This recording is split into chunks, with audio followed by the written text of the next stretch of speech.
like to welcome at this time the awesome Miss Jody Morris, who's the Teacher of the Year for Chester A. Moore Elementary School. Welcome to our show. Thank you. And along with her today is Ms. Lauren Giesler, who's the wonderful Assistant Principal at C.A. Moore. Ms. Giesler, welcome. Welcome to you. Oh, Ms. Morris, this is a wonderful opportunity for the school district to highlight the fabulous teaching field that we have working with our students every day. We like to take this opportunity to brag about you and all of your wonderful colleagues and the work that you do every day. And in addition to that, it gives us a chance to introduce some teachers, educators to our viewers who tune in to watch us here on WLX on a regular basis. So just in case there may be someone that does not know who the wonderful Miss Jody Morris is, would you please briefly introduce yourself to our viewers? My name is Jody Morris. I am in my 5th year of teaching, and I am a second grade teacher at Chester A. Moore right now. So tell me, if I were to walk into your classroom right now, what would be happening in your second grade class?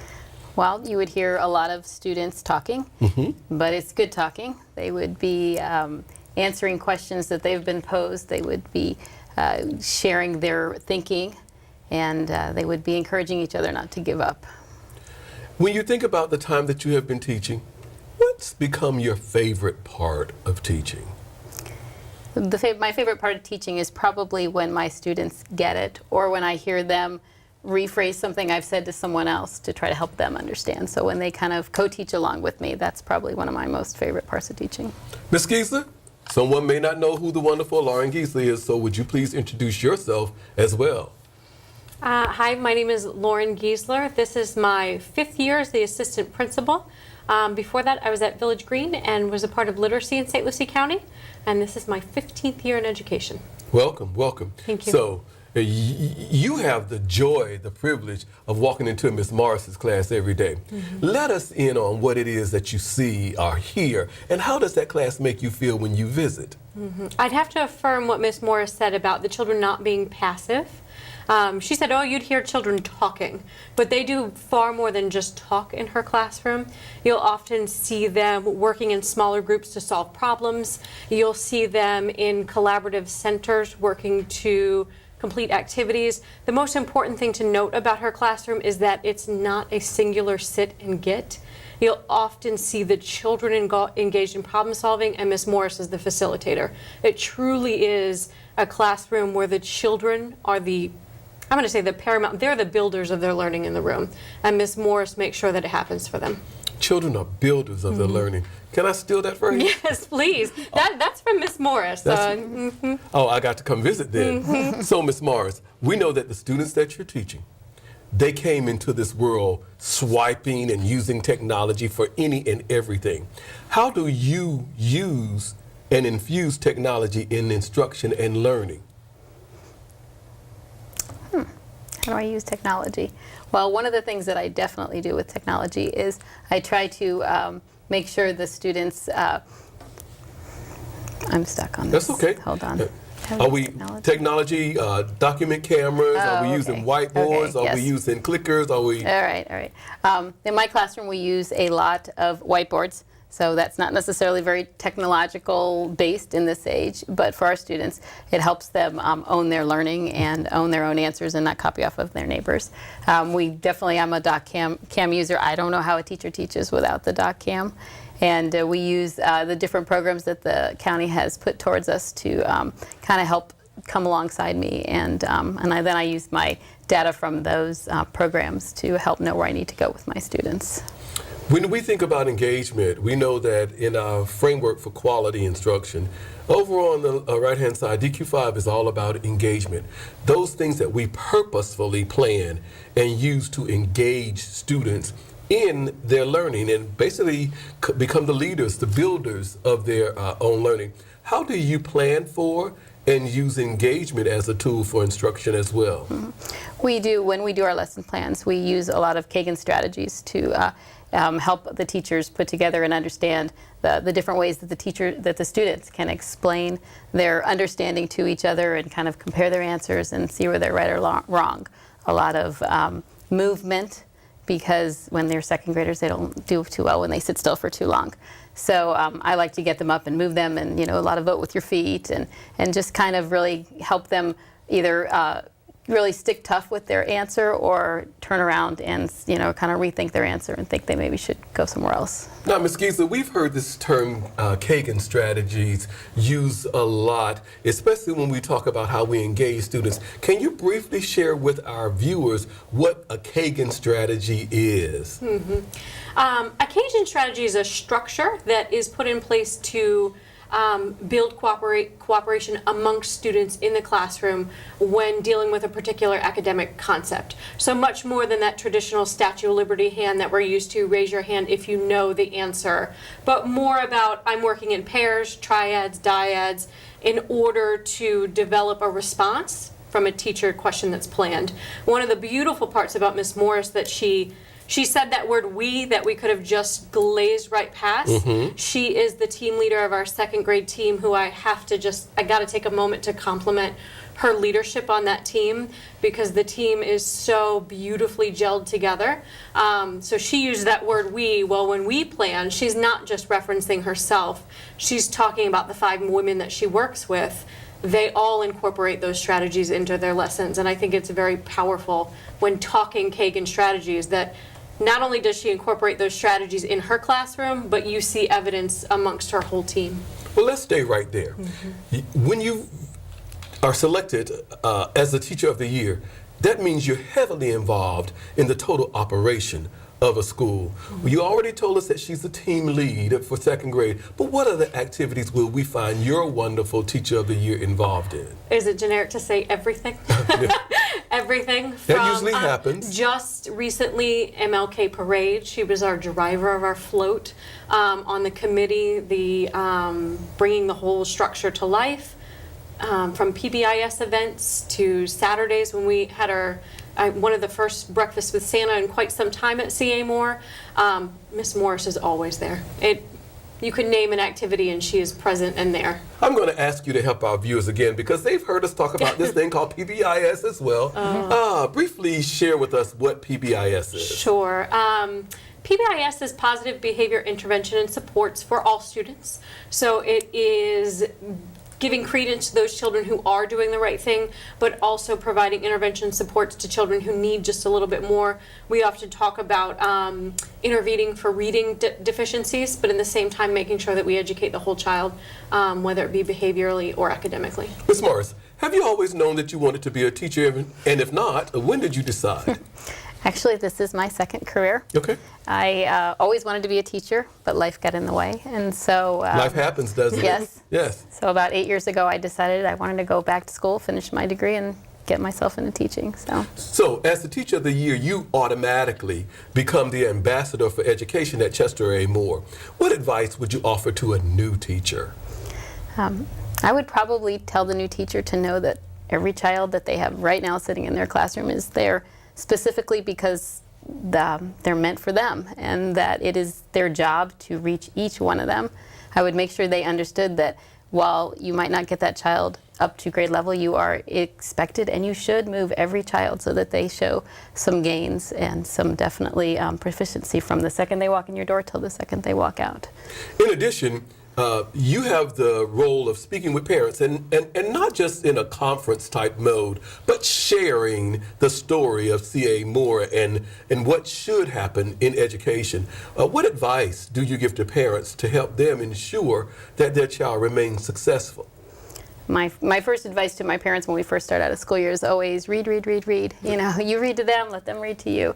But then also that we're a team. And, I always tell them, listen, let's make sure we keep our communication open and try to make sure that, if they have any questions or anything comes home sounding silly, that they check right back with me.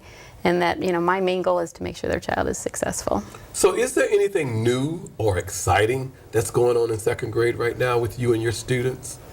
New or exciting?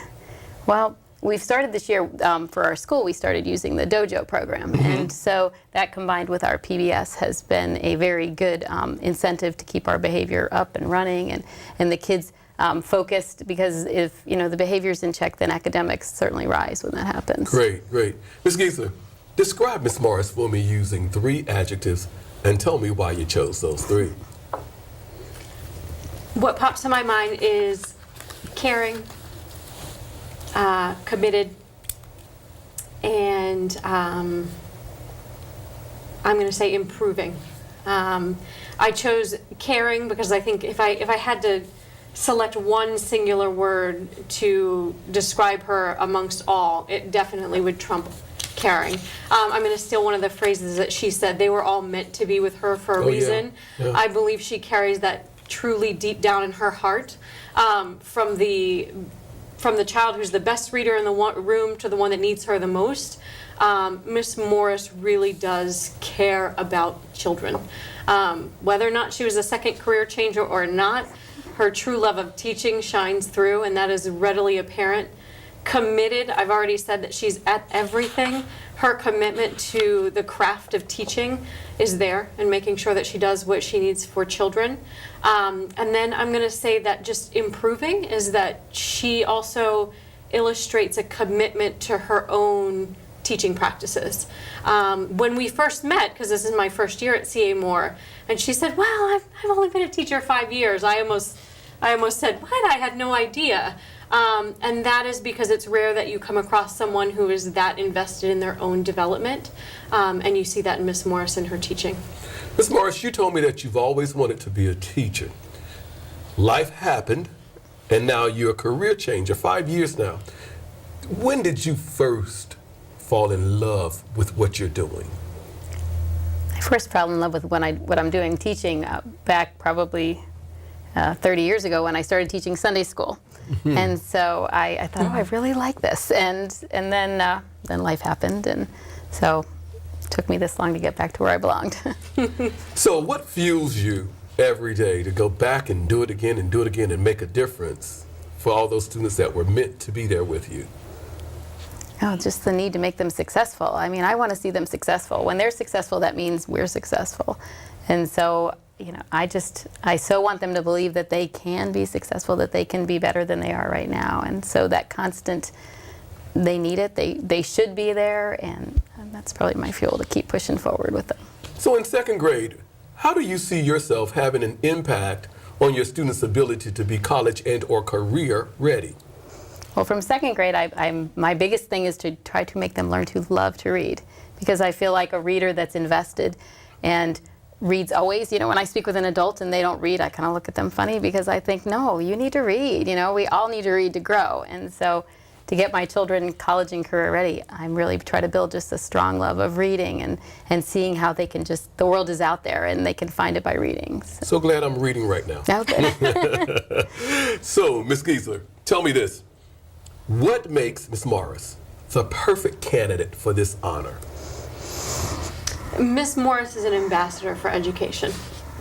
She truly believes in children, and not just the academics. When she said that children should be growing, the growth can be measured in any number of areas, and her commitment to those children is readily seen each and every day. Her professionalism is top-notch, and it just shines through in her ability with her team across our campus. And if chosen, I have no doubt that she would be a true ambassador for education. So, Ms. Morris, you're a career changer. 5 years in, fell in love some 30 years ago teaching Sunday school. When you look at your life all-encompassing, what is it that you know for sure? I know for sure I'm where I'm supposed to be. People my age start talking about retirement, and I'm kind of like, no, I have a lot to do. I have a lot of lives to touch. So I know I'm where I'm supposed to be, and I'm doing what I'm supposed to be doing. Let's finish this phrase for me, please. The world needs.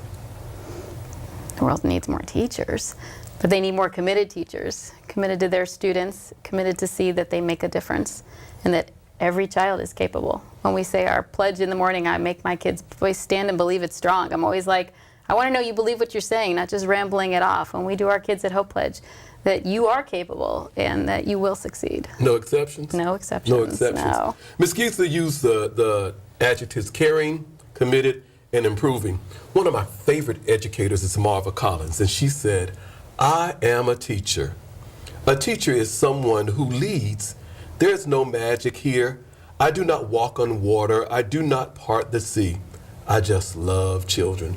It's evident from my conversation with you that you are one of those lovers of children, knowing that you were meant to be where you are, but most importantly, that they were meant to be with you as well. Ms. Giesler, thank you for joining us. Ms. Morris, it's been a pleasure talking with you and introducing you to our viewers. Congratulations on your selection as the Teacher of the Year for Chesapeake Moore Elementary School. Best wishes. Thank you. You made her college years possible, opening that education savings account when she was little, spearheading campus tours, and deciphering financial aid. If you can ace planning for college, you can do it for retirement. Get on track with tips at aceyourretirement.org.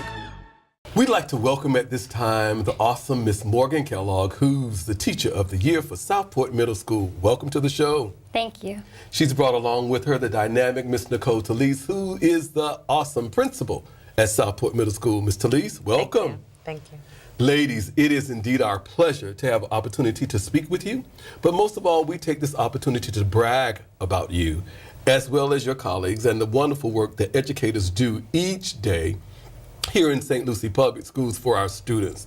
But it's also our chance to celebrate your selection and the whole idea of teaching. Now, we have a lot of viewers that watch WLX TV, and we want to make sure that they know just a little bit about who you are, Ms. Kellogg. So would you please introduce yourself briefly to our viewers?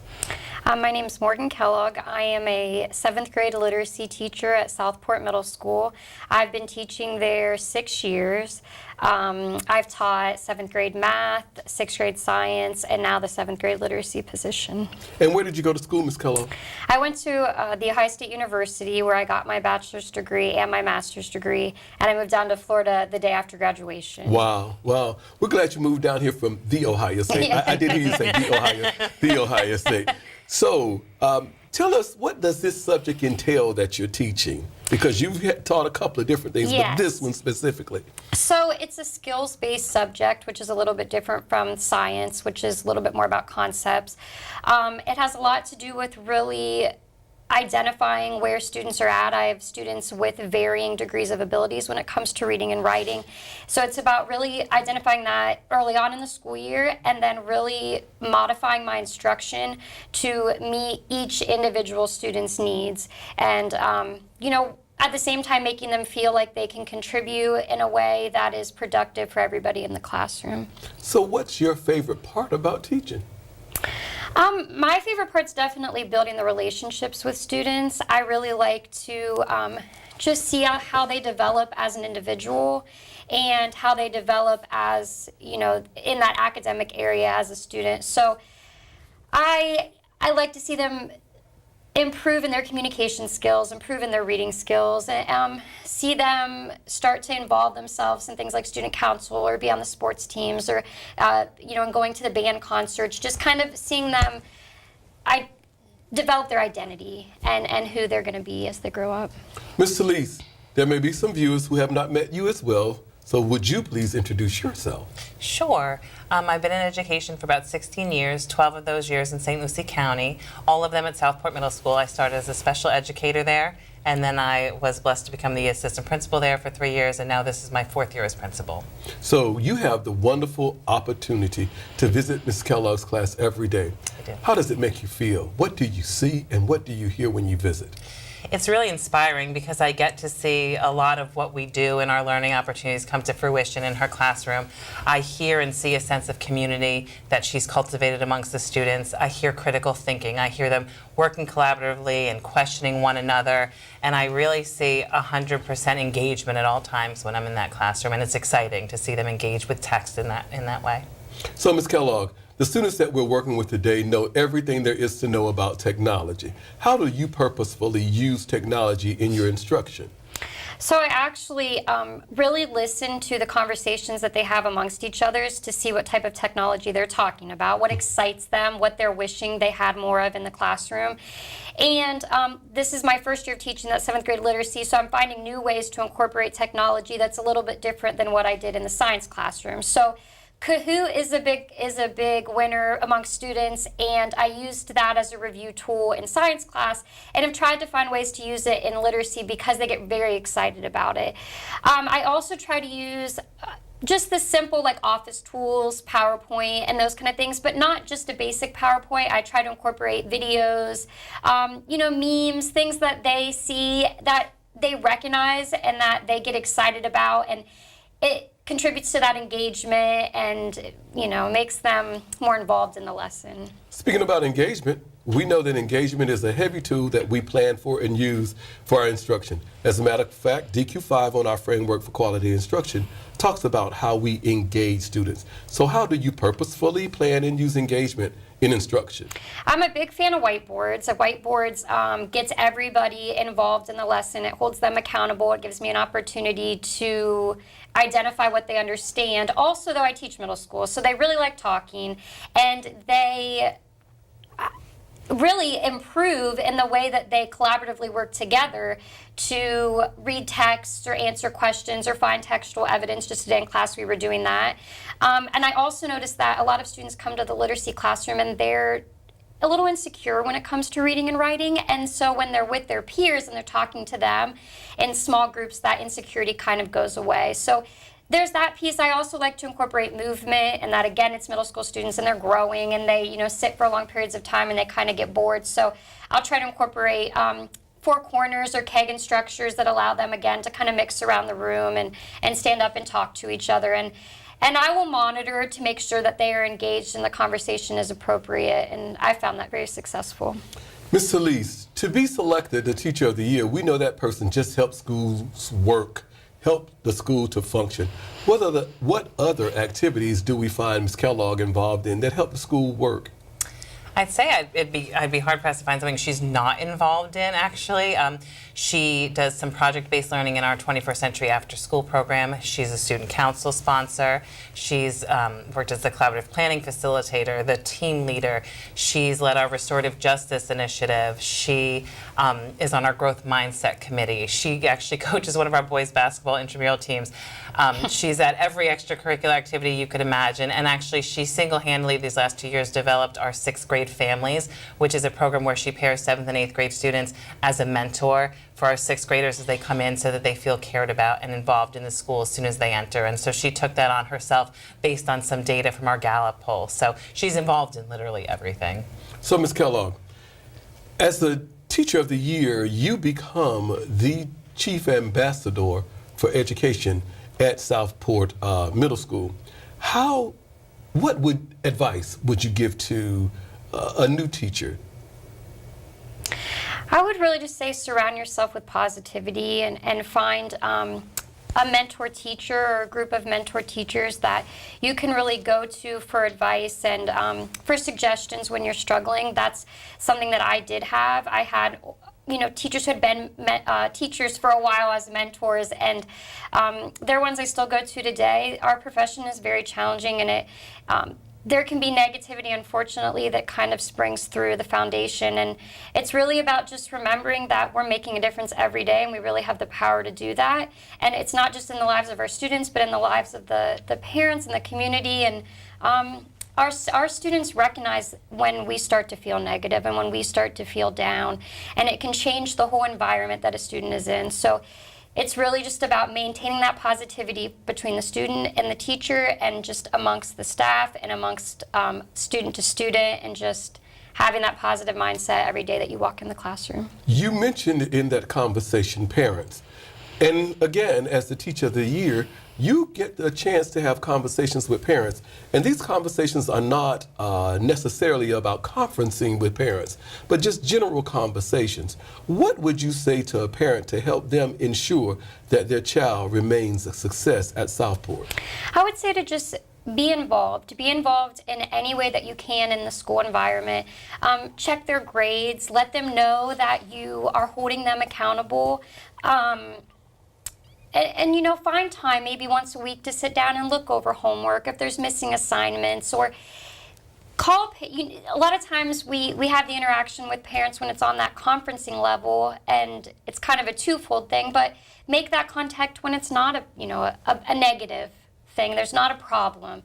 Share information with the teachers. Just let the students know that you value education, that you care about their success, that you believe that they're doing a good job. I think students in middle school especially, their self-esteems are a little bit low. They're getting to figure out who they are, and it's really just about reassuring them. You're doing a great job. You're on the right track. Let's stay focused and keep going. Ms. Talise, describe Ms. Kellogg for me using 3 adjectives, and tell me why you chose those 3. I would say passionate, determined, and reflective. Obviously, we get to engage a lot because she is so involved in everything, and when she gets into conversations about students, no matter what it is, she's always coming from an area where she's super passionate. She's always advocating for children. It comes out in everything that she says and does relative to her role at Southport.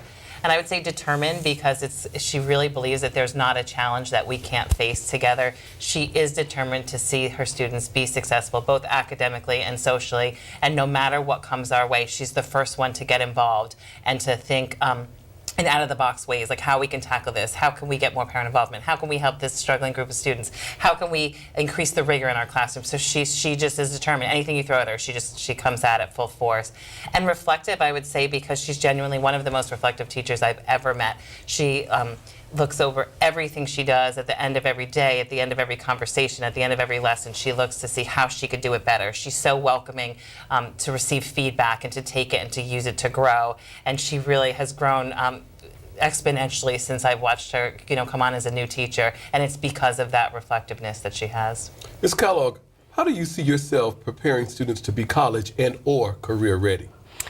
So college readiness, with regards to literacy, we do a lot of critical thinking, and at the college level, they're going to be expected to provide answers to texts or to write in a way where they can support how they feel. So it's not going to be acceptable to just say, well, I believe this is the answer and leave it at that. Professors are going to push them to explain why, to provide evidence that shows why. So we're really at a point by 7th grade literacy that they're starting to really have to think critically. And it's no longer okay to just give one-word answers. We do a lot of why in my classroom. Why are you picking that? Where's the evidence to support this? Back this up. Explain to me why. And that kind of correlates and is used then in their writing. And when it comes to career readiness, I really care about their communication skills.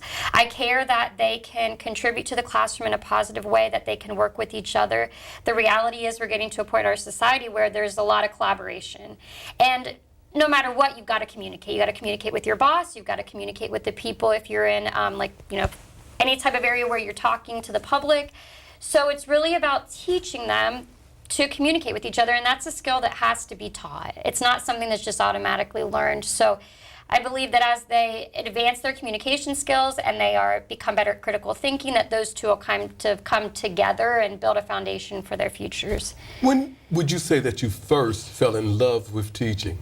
I would say definitely after my first year. So my first year was challenging, and I actually came in at the end of a school year when a teacher had retired, and it was definitely a point where I wasn't sure if I'd made the right decision. So once I finally got my own classroom and I was really able to spend a whole year building a relationship with students and really see them grow academically from the beginning of the school year to the end, I started to love it after that. And those are students that are juniors in high school now that I still see, still go to their basketball games, still talk to the parents, and they're just, I foresee relationships that I'll have, forever. So, Ms. Talise, what makes Ms. Kellogg the perfect candidate for Teacher of the Year? I would say it's because she is genuinely student-centered. She puts the needs of the student above everything else, even her own needs. She did mention that she went from science to literacy, but what she didn't mention is that she actually asked for that. She had really mastered the science content and the framework, and she could have just kind of sailed through that easily. But we do a lot of school improvement discussion on our campus, and she looked at there was a real need to increase proficiency for our students in literacy, and she just wanted to tackle it. She said, if I can jump in and I can help them in this area, she was willing to take on that challenge for the betterment of our students. And that's how everything she does is. Every conversation she starts or every task that she engages in, she keeps the students at the center of it. And I think that that's really what teaching is all about. Changing subjects, jumping in there, volunteering, helping the school just to operate on a day-to-day basis. What would you say fuels you, Ms. Kellogg? I think the students do, and I know Ms. Lisa's mentioned that really is what drives me, and it really is. Them walking in the morning and just being excited and happy and just comfortable and safe. And I always wanted to have a classroom that they felt safe and loved in. And I wanted them to know that every day they walk in there, I was going to be dependable and I was going to be happy to see them and there was going to be that structure.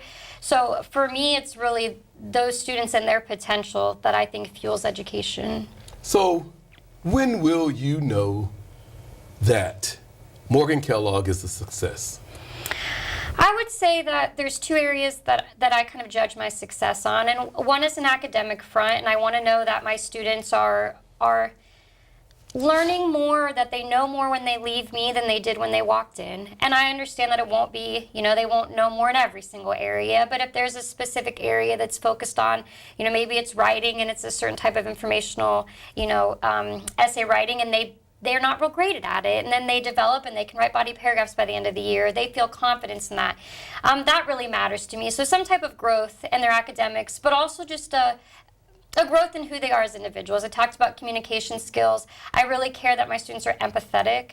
I want them to show empathy for each other, for other teachers, for a stranger that they see on the street. Again, that middle school mindset's very egocentric and very much about them, and sometimes it's hard for them to walk in another person's shoes, to realize that somebody's having a bad day, and do you remember how you felt when that happened? So I want them to be, growth mindset and hard workers, but I also want them to care about each other. Remember these words then. A teacher takes a hand, opens the mind, touches the heart, and shapes the future. And with your caring and compassionate attitude, I'm sure that you're shaping the future of those students. Congratulations on your selection as the Teacher of the Year for Southport Middle School. Ms. Talise, thank you for joining, sharing your wonderful Teacher of the Year with us. Best wishes to both of you. Thank you. You so much.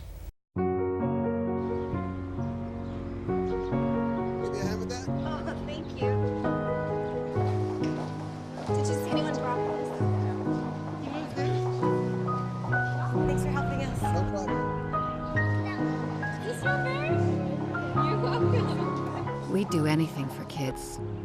Yet 1 in 6 children in the U.S. struggle with hunger. Help end childhood hunger near you. Learn how at feedingamerica.org.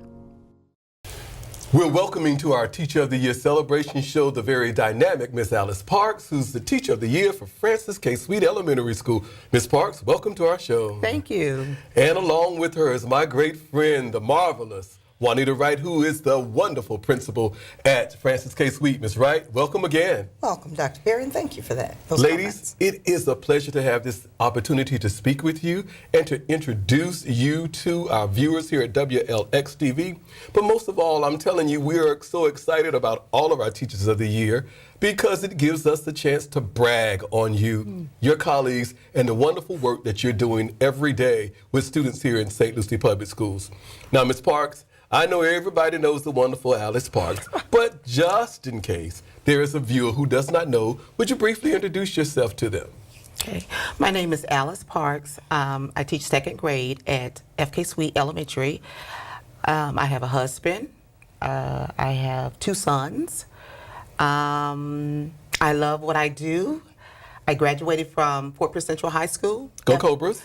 FAU, go Owls, and I'm ESOL endorsed. I have my ESE service points. Well, let me first of all say this. We love it every time someone comes on this Teacher of the Year celebration show that says they're a graduate of St. Lucie Public Schools. Yes. So we celebrate that. So, Ms. Parks, teaching 2nd grade, what's your favorite part of teaching? Oh my goodness, that's a tough one because I truly love what I do. My favorite part of teaching 2nd grade would have to be reading. I enjoy delivering the standards to the students and having them grasp the concept of it, and then using what I've taught them in reading and doing it independently on their own. Great. So, we know that your 2nd graders came into this world knowing more about technology than we'll ever learn. They have gone from using their little thumbs and fingers to now swiping everything.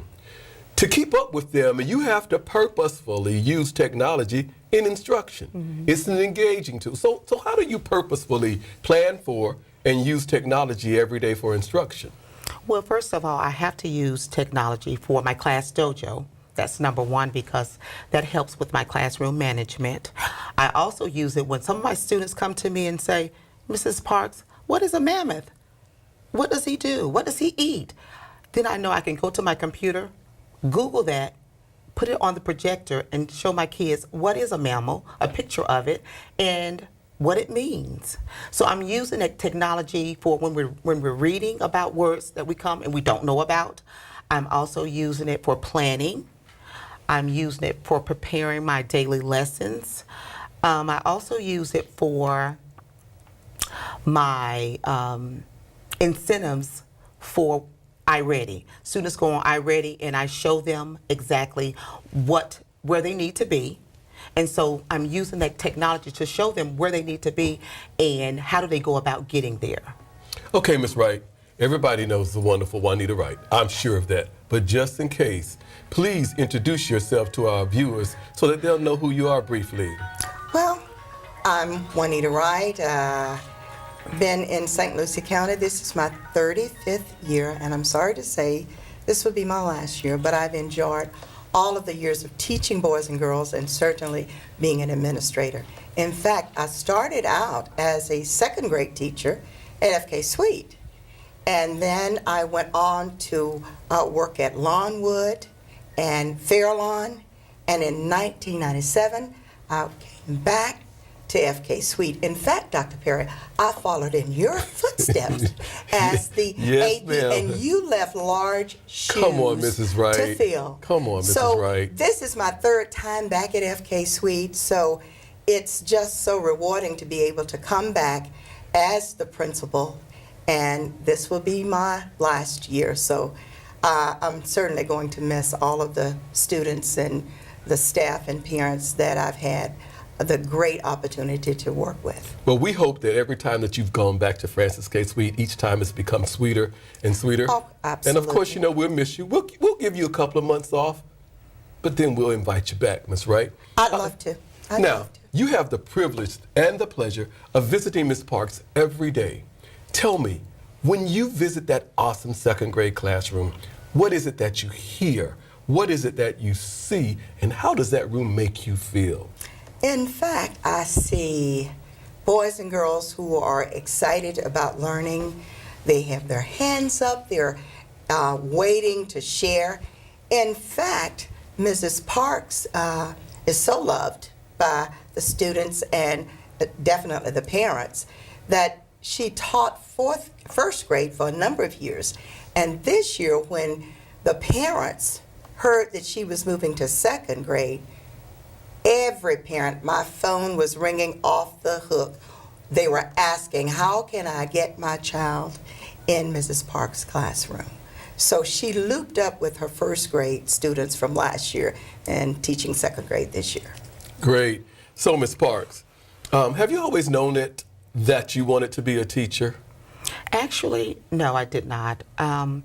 Once I got hired as a para, working at Manatee Elementary in '93, I believe, Dr. David Washington allowed me to hire me. And I started doing the day-to-day task of being a para in the classroom, covering classes, cafeteria duty, answering the telephone. But my favorite part was covering classes. I found out that a lot of kids need role models, and a lot of kids need a hug. And I felt that this is me. Mm-hmm. This is where I need to be, at an elementary school, because I know at that point I knew I could make a difference in maybe 1 or 2, even 5 children's lives at that moment. It took me 4 years to get my degree, but while working, actually 5, but while working at Manatee Elementary, I was able to learn the ins and outs of St. Lucie County, because I was able to go to trainings. I was able to, like I said, go in the classroom and assist teachers, and I even had the opportunity to observe teachers at Manatee Elementary. So I would say once I got hired there, because at first I wanted to be a business administration. I wanted to go into business administration. But once I got hired there, I knew by watching those faces and me interacting with those kids, I knew that's where I needed to be. Got it. So when you think back of the time that you were a para, the time that you were a student, do you think there's a teacher that possibly inspired what you do now? Wow, yes, yes. There's two people that come to mind. Kathy Huey, who was FAU, and Carolyn Washington. Carolyn Washington was, she started out as a para many years ago when I was a little girl. And when I met back with her at Manatee Elementary, she had gained her degree, and she was a first grade teacher. That motivated me even more to want to pursue my degree in education. And Dr. Huey at FAU, she was always so positive with us. And she always was a listening ear, and anything we needed help with, she was there to assist us. And she gave me that drive that I knew I could make a difference in the classroom once I was hired in St. Lucie County. Ms. Parks, as the Teacher of the Year, you automatically become the ambassador for everything that's right and good with education at Francis K. Sweet. What advice do you offer to new teachers? I would definitely tell them you have to have a passion at what you do. You have to love what you do, because it's not about the money. You have to love it. You have to build a rapport with the kids. You have to build a rapport with the parents and win them over to let them know that you're there for them. I would let new teachers know that also that be prepared. Every day may not be gravy, as they say, a bed of roses, but each day is different. But continue to keep pressing on, because you will make a difference in that child's life. And by preparing yourself every morning for those smiling faces that come into the classroom, be ready for them. In addition to that, you have the role of speaking to parents, and not just in a conference setting, but as an ambassador again, and you can tell parents some things that would help them to make their child a success. What would you offer to them? To listen to your child. Give them positive words of encouragement. Give them that daily hug. Continue to work with them on their reading, their math, whatever it is. Just be a listening ear. Be a loving parent. Be concerned. Show them that you're concerned. And take that moment to let them know that, that as a parent, that I'm working with your teacher, Mrs. Parks, to help you get to where you need to be. Ms. Wright, to be the Teacher of the Year, we know that those persons are heavily involved in the total operation of the school. What other activities would we see Mrs. Parks working with to ensure that Francis K. Sweet just runs very smoothly? Well, she attends all of the professional development. Just recently, on yesterday, she was in the MLK parade with us. She attends the PBIS activities. Bowl for Kids' Sake is one of our favorite activities. Not only does she attend, she brings her entire family on that Saturday bowl with the school. Ms. Parks, when did you first fall in love with teaching? Oh boy, it would have to be my first year when I got hired at C.A. Moore under Chris Taylor. I knew then, once I got my 18 smiling faces and realized those doors closed and realized that I was the only one in there with them, and I had to have control over them and teach them those skills to help them become a better student. And each day I would always give my best to them. I knew then this is where I need to be. I love what I do. So how do you help them be college and career ready in second grade? Well, I constantly remind my kids when I teach a standard, guys, we will need this standard for second grade, third grade, fourth, and I just continue to go all the way up to 12th. And I say, guess what?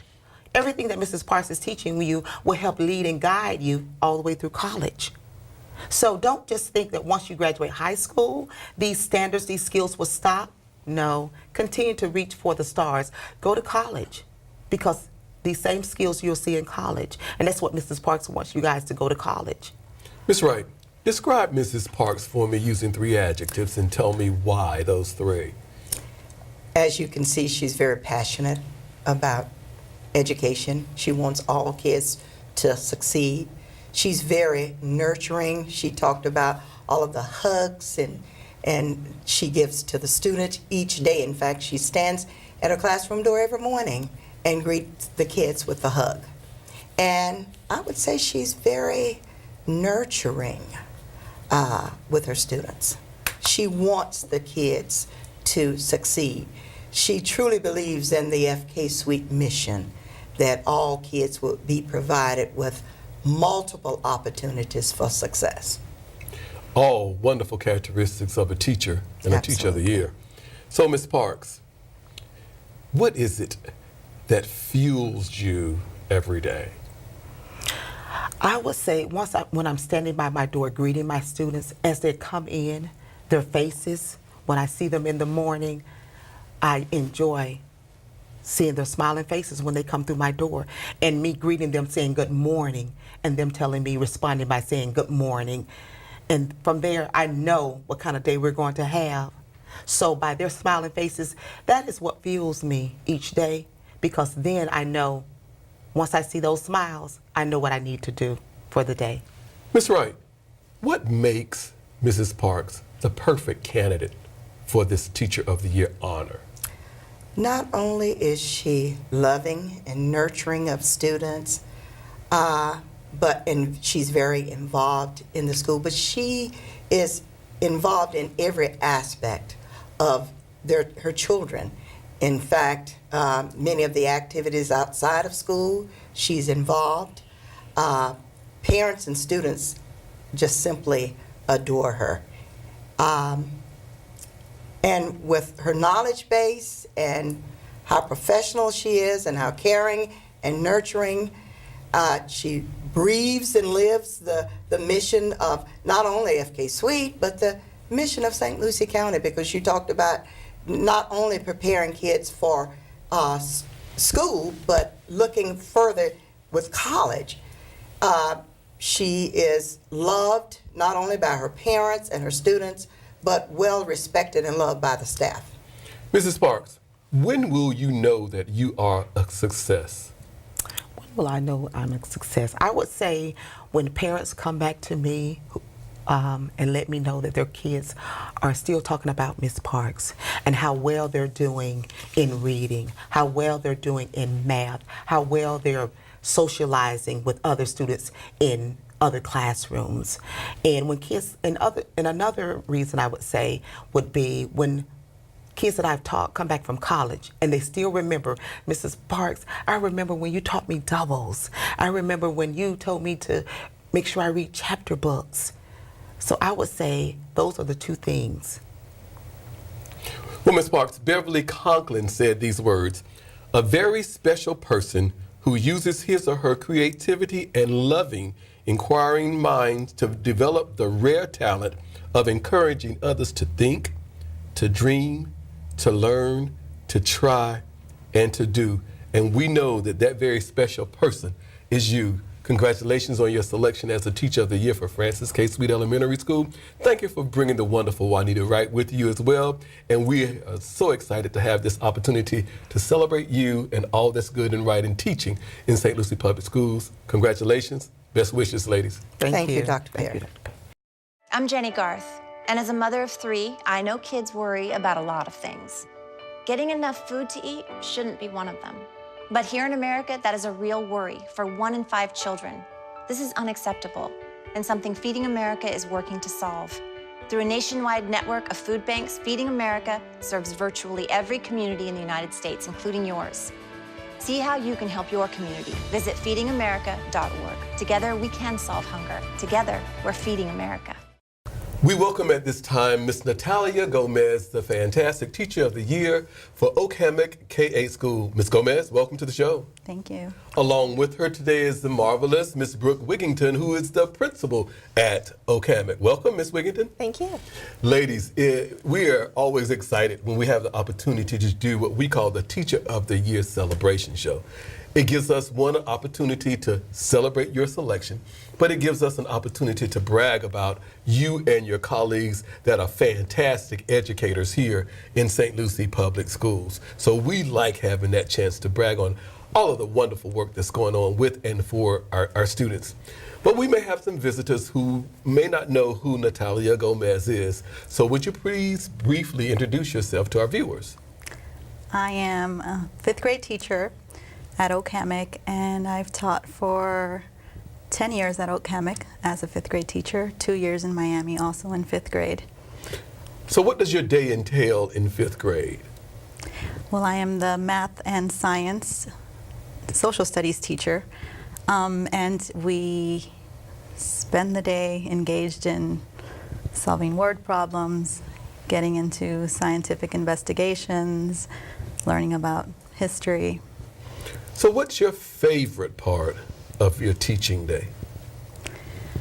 My favorite part is in the classroom, seeing those faces light up. My favorite thing is when a student yells out, "I love math." There's a long story behind it, but because we want them to be positive and have that growth mindset, and they usually come in feeling skeptical about math, and so when they say that and they mean it, I get super excited. Ms. Wigington, there may be some viewers who don't know you. Please introduce yourself. I've been in the county now for 12 years. The last 3 years I've been at Okemik as a principal, and prior to that I was an assistant principal at Northport and at Port St. Lucie High, and I started my teaching career down here at Forest Grove. So Ms. Gomez, have you always known that you wanted to be a teacher? Not always, no. I decided I wanted to be a teacher when I volunteered in my niece's school, and walked back into a school after many, many years, and just had that warm, fuzzy feeling, and everything came back to when I was a student, and I thought it would be really cool, and I love working with students, so with children. So, as the Teacher of the Year, you automatically become the ambassador for Okemik K-8 School. What advice do you offer to new teachers? I would say find a mentor and collaborate, and know that it does get easier. Work on classroom management, and everything else will fall into place. In addition to speaking with new teachers, you are tasked with conversing with parents. What would you say to parents? Advice would you give them to help ensure that their child is a success? I would let them know that every child learns at a different pace and a different rate, and to praise every success. We're looking for growth, and to know that we're there to support them. We know they're going to be successful. Ms. Wigington, when you visit Ms. Gomez's class, what is it that you see and hear? How does it leave you feeling? When you first enter her room, you'll notice that there's a lot of engagement. She's very creative with her instruction, especially with math, which she already mentioned. You know, some students are concerned with that. But she does do a lot of ways for them to connect it with real life, as well as when she's interacting with the students, it's always positive. She's very growth-minded. She's always looking for, even if they don't get it, how can she get them to the answer or teach them the skills so that they can do it on their own. Their success is really important to her, and it's evident in how she interacts with her students. Students come to your classroom knowing everything there is to know about technology. How do you use technology for instruction? Well, technology is a major part of my class. If it's Math Antics videos for math or Discovery Streaming in science, I use Class Dojo for classroom management, and sometimes we play Kahoot, and they're allowed to use devices, and that's a hit. In addition, DQ5, in our framework for quality instruction, talks about engagement. How do you as a teacher purposefully plan for and use engagement for learning? I think using various response rates, adding some humor here and there. I have a sound machine that they love. Makes interesting noises, claps or boos, and that keeps them on their toes. I also notice when students are not engaged, when we need to get up and move around and use physical movement and other strategies. So, in your room, is there something new and or exciting that you're trying or using this year? The new thing is that we've been departmentalized for 3 years, and I get to teach science again, which is one of my passions. So I'm very excited about that. And I have an 8-year-old son who is a mini scientist, so I get to show off and tell him that I'm a science teacher. Cool, cool. Ms. Wigington, what other activities would we find Ms. Gomez in daily at school that just basically helps the school operate?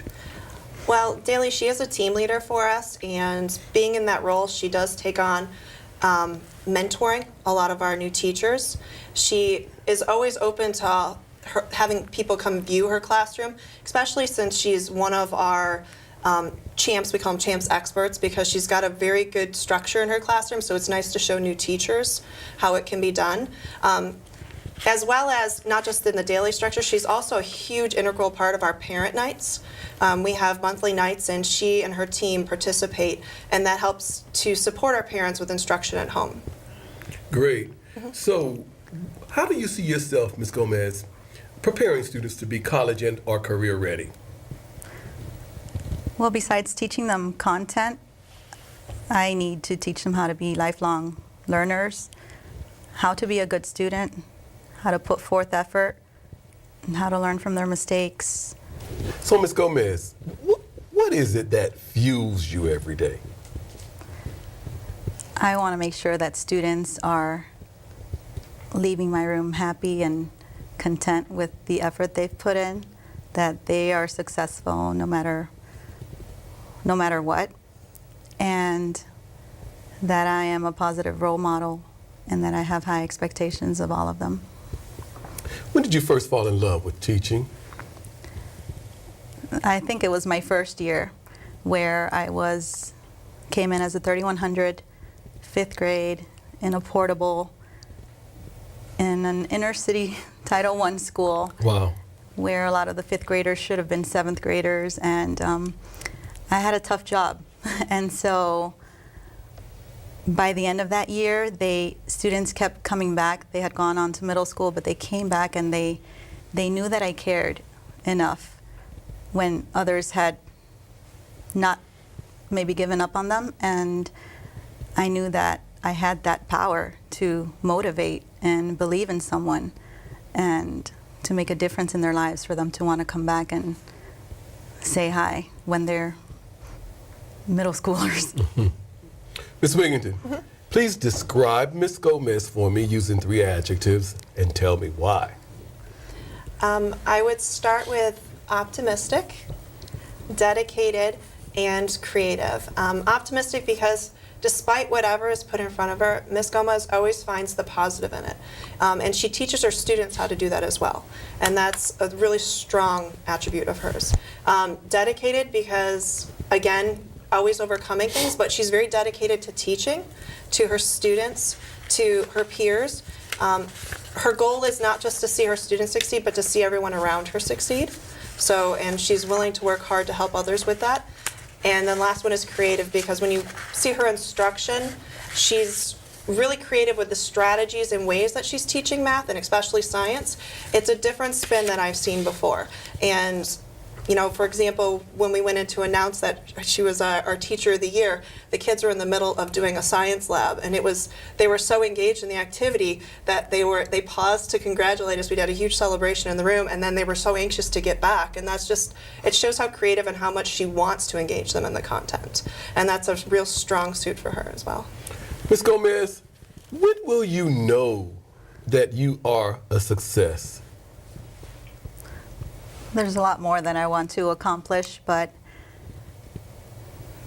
I think I'll know when I have changed all the fixed mindsets in the classroom to growth mindsets, and when I see the effort, the attitudes changing, besides the academic achievement, just that change in the attitude, knowing that being successful takes a lot of work and that anyone can do it, because I've had a lot of obstacles in my life, and I can I can attest to the struggles that they may face. Ms. Solis, you said optimistic, dedicated, and creative. Tell me, I'm sorry, Ms. Wigington, what makes Ms. Gomez the perfect candidate for this honor? I can go back to the 3 adjectives, but obviously her dedication, I think, is something that makes her stand out as a teacher at Okemuk. She really does attain to work for her students, to really strive for their success. Everything she does is geared towards them, as well as her own personal success and growth as a teacher. She mentioned she's focuses on a lot of that growth mindset, and she herself has that growth mindset. So it's nice. It's a good role model for her students to see, and for her peers. You alluded to some things, and you told us some things, Ms. Gomez. We heard optimistic, we had heard dedicated, we heard creative, and we heard this idea about growth mindset. So I want to get to your core as a teacher and ask you, why are you a teacher? I'm a teacher because I want to make a difference. I want to inspire students. I want to tell them that they can do anything in this country, because I did. I came to this country, I was an ESOL student from a low socioeconomic status, single parent household, and I worked hard and I was able to be successful. And so I'm someone in their community, someone who they can relate to, someone who can be a positive role model to them, and most of all, I want to inspire them. I want them to know that besides the members in their household, that there are other adults in the community that believe in them. Here's an all-encompassing question about life, about living, and about learning. What do you know for sure? I know that attitude and effort is everything. Finish this phrase for me. The world needs positivity. There's no more noble profession than teaching. A great teacher is a great artist, but her medium is not canvas, but the human soul. Thank you for being such a caring, optimistic, dedicated, creative teacher who's focusing on changing those fixed mindsets. Ms. Wigington, thank you for joining us on the show. Congratulations, Ms. Gomez, on your selection as the Teacher of the Year for Okemuk. We celebrate you and wish you nothing but success. Thank you. Thank you. I want to eat apples and bananas. I need to eat apples and bananas. Why can't I eat apples and bananas? Support the Feeding America nationwide network of food banks to help provide meals to those in need.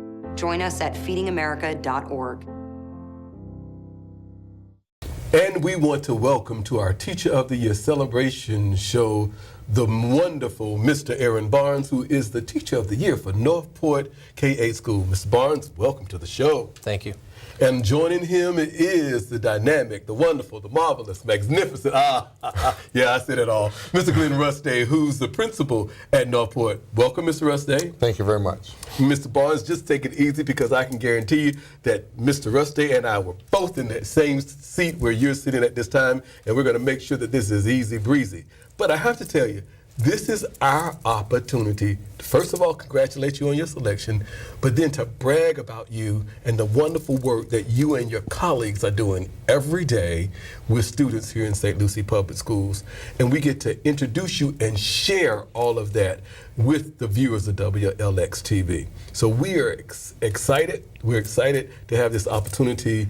So there may be some viewers who may not have had the opportunity to meet you yet, don't know you. So would you please briefly introduce yourself to our viewers? Sure. My name is Aaron Barnes. I'm originally from upstate New York, where I was born and raised. I decided early I wanted to go into education. Achieved my Bachelor's of Science in Biology and a dual major in secondary education. at a school called SUNY Oneonta. From there, moved to Virginia where I taught for a few years, and in 2008 I came down to Florida, and I've been here since then. Bounced around from St. Lucie to a few other districts, and now I'm happy to be back in St. Lucie County. So what do you teach all day long? I teach currently 8th grade science, which is a combination of physical, life, and a little bit of astronomy thrown in there. So what's life like in your 8th grade science classroom? Life is pretty exciting. I try to keep my classroom as hands-on and activity, as many activities as possible, to keep everybody engaged in the daily lessons. You mentioned the word engagement, so let's go there. We all know that DQ5 from our framework for quality instruction is all about engagement and how we purposefully plan for and use engagement for daily instruction. How do you purposefully plan and use engagement with your students in science? For each unit, I try to incorporate at least one hands-on lab activity, and in science, it's a pretty easy thing to do, since it is a curriculum that has activities that are embedded. So I've acquired many labs over the years and created my own labs over the years, and all of those apply to specific units that we cover as the year progresses. So for each unit, I'm trying to incorporate those specific labs that I have designed to reinforce the standards. The students that you're teaching are very savvy when it comes to technology. They're swiping all over the place. How do you use technology to help push forward instruction in your science class? When it's applicable, I allow them to use their phones for certain activities. I know we've got just a vast amount of different electronic things that we can do in the classroom. Sometimes we'll incorporate like a Kahoot or something like that. Other times they might just need to research some information prior to doing a lab activity, so I'll allow them to use the internet to do that as well. Mr. Ruste, introduce yourself to our viewers just in case someone is watching that has not had the pleasure of meeting you. Well, my name is Glenn Ruste. I am the principal at Northport K-8. This is my 26th year in St. Lucie County. Spent 10 years teaching at Garden City Elementary, and then 7 years at Port St. Lucie Elementary, and this is my 9th year at Northport. Great. So you have the opportunity and the pleasure to go into Mr. Barnes' classroom each and every day. When you visit his room, how does it make you feel? What do you see? What do you hear? Well, you see and hear enthusiasm. You get to see the kids get their hands dirty with science. You see Mr. Barnes walking around monitoring many times. As he said, he does a lot of hands-on with the students. The students are getting involved. You definitely don't come in and hear a pin drop very rarely. Every once in a while when he's testing, but but again, the kids are enthusiastic about science. He really works hard at getting the kids to really love science, and a lot of that comes from what he has already told us about his labs that he's created, or the ones that he does with the students. But getting to see them really learn about science is very exciting for them, and it's exciting to watch happen, the magic that he creates in the classroom. Mr. Barnes, you mentioned in your intro that you knew early on that you wanted to be an educator. What made you decide upon that? I would go all the way back to when I was in high school. I had the opportunity, I had a fantastic chemistry and physics teacher, 11th and 12th grade year, and she pushed all of us to work extremely hard, and we had opportunities to go to the elementary schools and actually present some science demos and things like that on multiple occasions. We also went and in one of my college English classes, we created little picture books. So we went to the elementary schools and we read to younger students there as well. But obviously my passion has always been science. So I think that was the most thrilling thing, to go and share what I was doing in my science class with the younger students that, in the elementary schools. So, as the Teacher of the Year, you automatically become the ambassador for education for your school. What advice would you offer to new teachers? I've had a few student teachers. I always make sure that they know that they have to demonstrate their passion for education.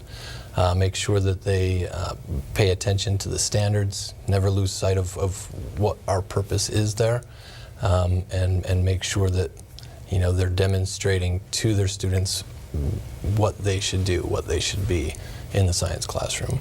We also often have the Teacher of the Year celebrate and share information with parents.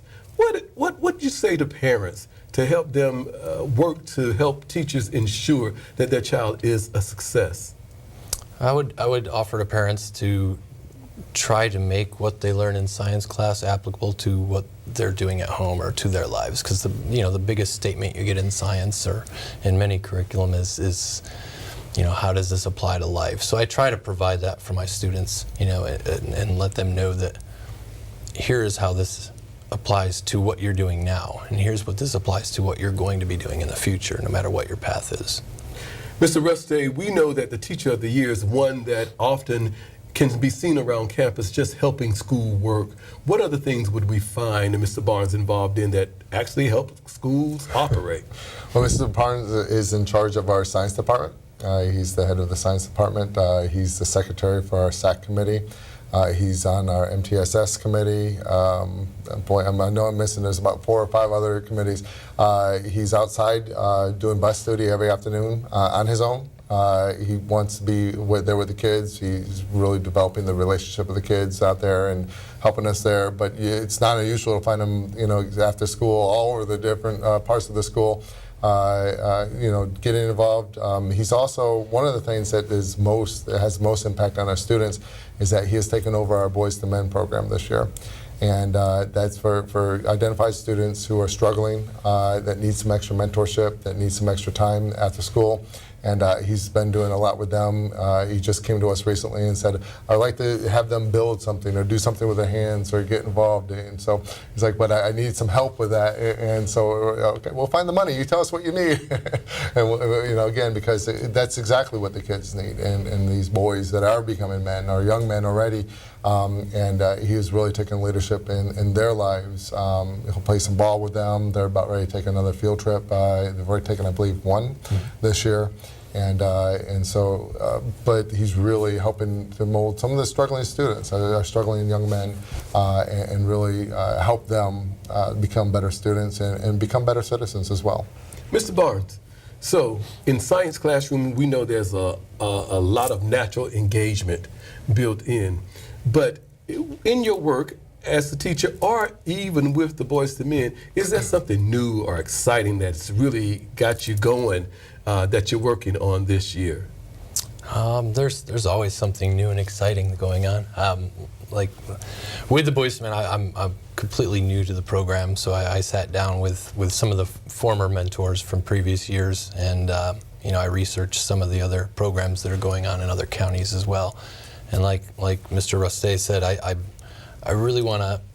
I'm really good with do-it-yourself projects and things like that, and I really want to instill that in them as well, and give them a sense of ownership on campus. If they can build something and then come in the next day and walk by it every day, and see that they did that, and point that out to their friends that they did that, I think that that's part of the whole school culture.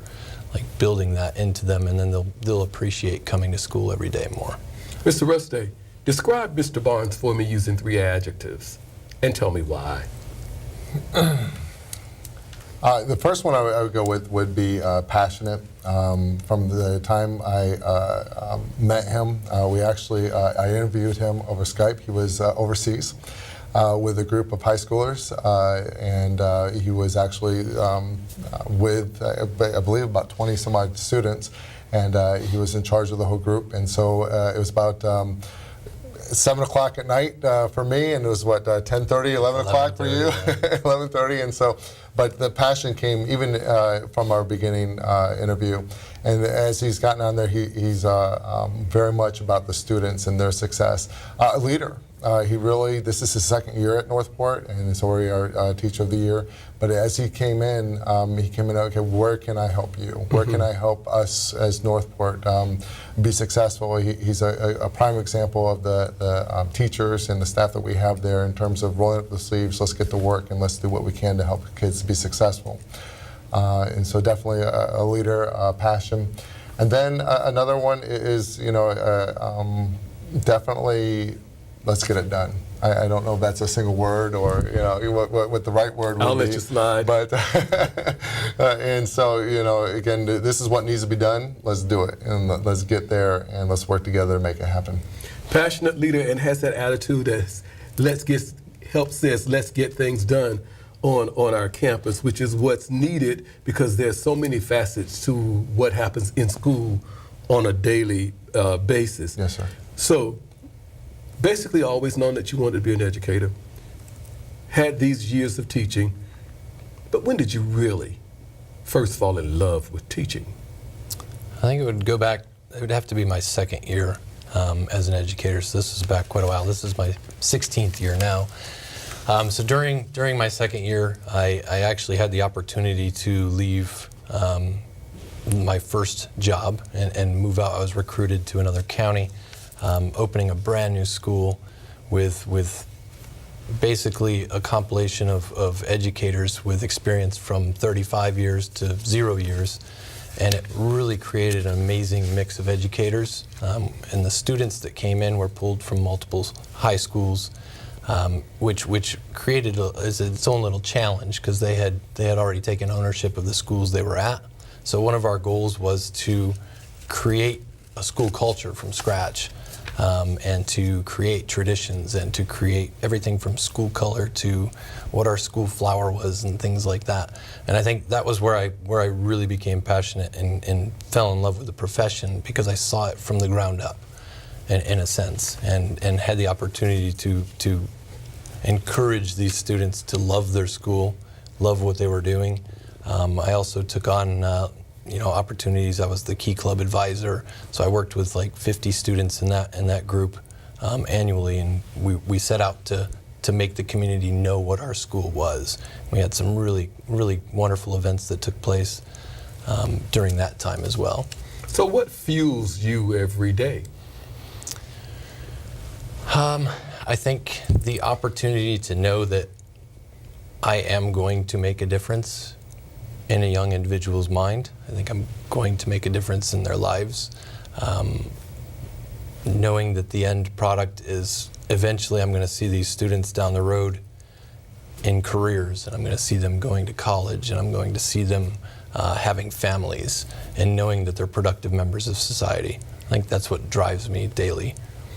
So, Mr. Rustday, what makes Mr. Barnes the perfect candidate for this honor?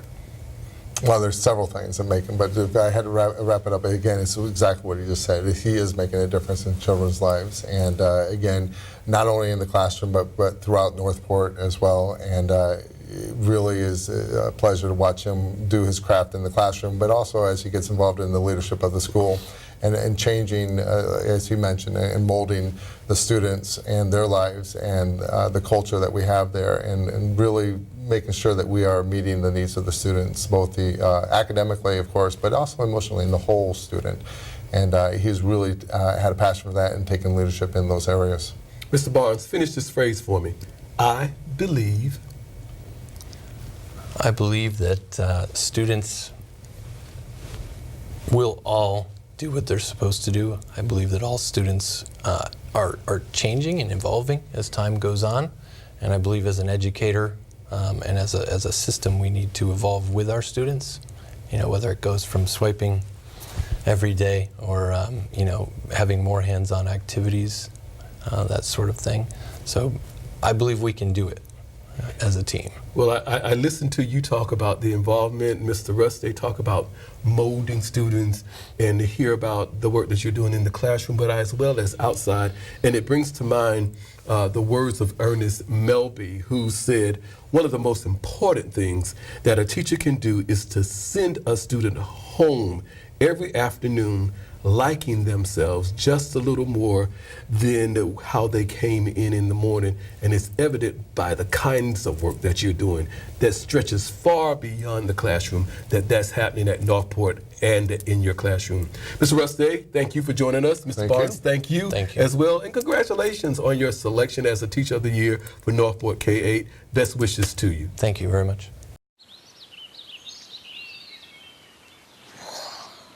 Oh, look, a redhead. Staring contest.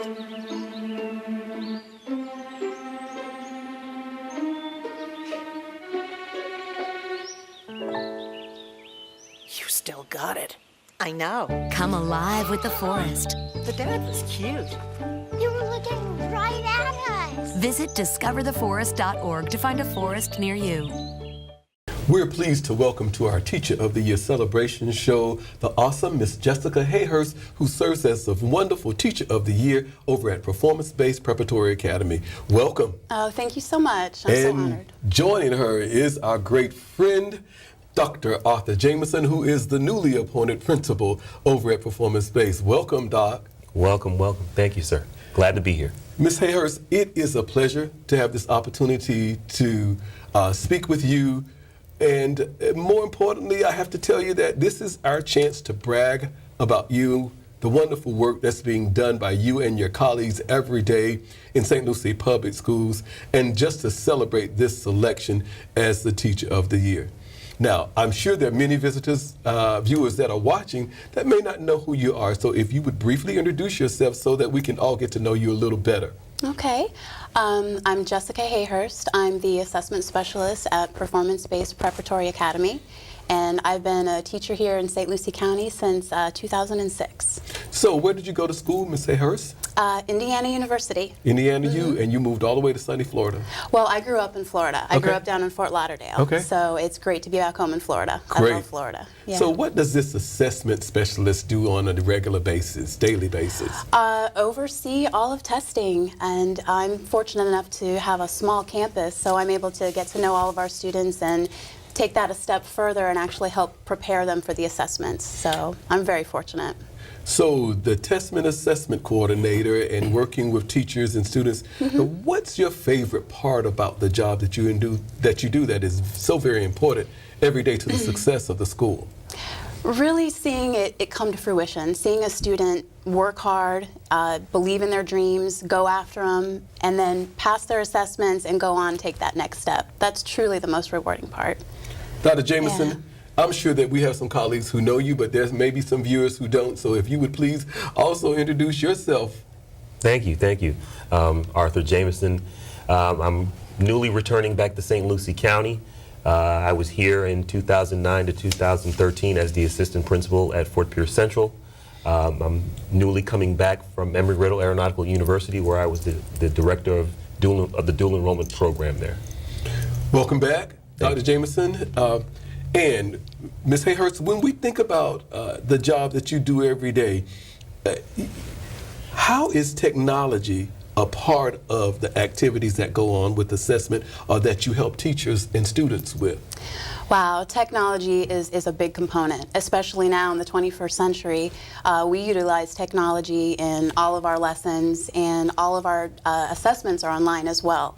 So technology at every step of the way, we try to make the most out of it. Let's go and talk about engagement, because we know when students are prepping and trying to realize their dreams and pass those assessments, we have to do different things that help engage them along the way. As the assessment specialist, how do you help engage students or help teachers engage students? By any means necessary. It depends on the student. First, just trying to get to know the student, trying to get their buy-in and get them to invest in their own dreams. It really just depends on the student, whether it's one-on-one, doing some small group sessions, or timed drills to help prepare them, just maybe walking them through what to expect the big day of taking an SAT test. Dr. Jameson, you are having the opportunity to see Ms. Hayhurst in action every day. When you see her working, prepping, preparing for assessment with teachers and with students, or just in her office, what do you see going on? I see passion. I see a teacher at heart. Even though she's our testing coordinator, she comes from the teaching, from the classroom. I see students that are very engaged and attracted to what she's doing and how she's explaining it. And I think that's key. If a teacher can attract and engage a student, then half the battle is done. The students will grasp the concept, and then they'll utilize that knowledge when it comes to assessment time. So, Ms. Hayhurst, have you always known that you wanted to be a teacher? I knew that I would enjoy it. And then once I got into the profession, my very first day, I knew I was in the right place. I knew that that was where I belonged, and I was very grateful. So when you reflect back on your teaching career, do you think that there was someone along the way in the back of your mind that possibly inspired you to become an educator? Many. All of my great teachers that I've had, just to do what they did for me, to pass that on to other students, really, it's wonderful. I've had great mentors that I've worked with, great assistant principals, great principals. They've really helped me along the way, encouraged me, and been very supportive. Dr. Jameson, we know that at a small campus, we are often called upon to play many different roles. We know that Ms. Hayhurst is the testing coordinator, but to make school work on a daily basis, we know that she gets outside the confines of the four walls of her testing center. What other things do we see her involved with? Well, Dr. Perry, if you were to walk on our campus, you would see Ms. Hayhurst with a group of students doing some teaching. It's a small staff, and so it's all hands on deck. She's also one of our leaders on the campus in regards to being our SAC leader, our FAC leader also. And so, when it comes to a small campus like Performance-Based, we need all of the staff to participate and be team players. And she's a leader at that. So, Ms. Hayhurst, I really enjoy watching you as Dr. Jameson speaks about you, because every time I've gone to him, you're nodding your head. So I love that confirmation that you both know each other and that you're all geared toward the same kinds of successes to happen on your campus. As the Teacher of the Year, you automatically become the ambassador for your school. So first of all, what advice would you give to new teachers? It's one of the hardest professions, but it's also one of the most rewarding. It's one of the most noble professions that there are. I would give them the advice to get to know their students and to work through the hard parts, and it truly is one of the most rewarding and enriching careers that there are. In your role as teacher, in your role as testing coordinator, you have to share information with many different groups of people. Oftentimes you may be talking to parents about where their child is, where their child needs to be, and steps to help get them there. What advice do you share with parents to get them to help their child to be successful? Really envisioning success, for them to see themselves being successful, to work hard, to prepare for it. It'll happen. These tests are hard, they are difficult.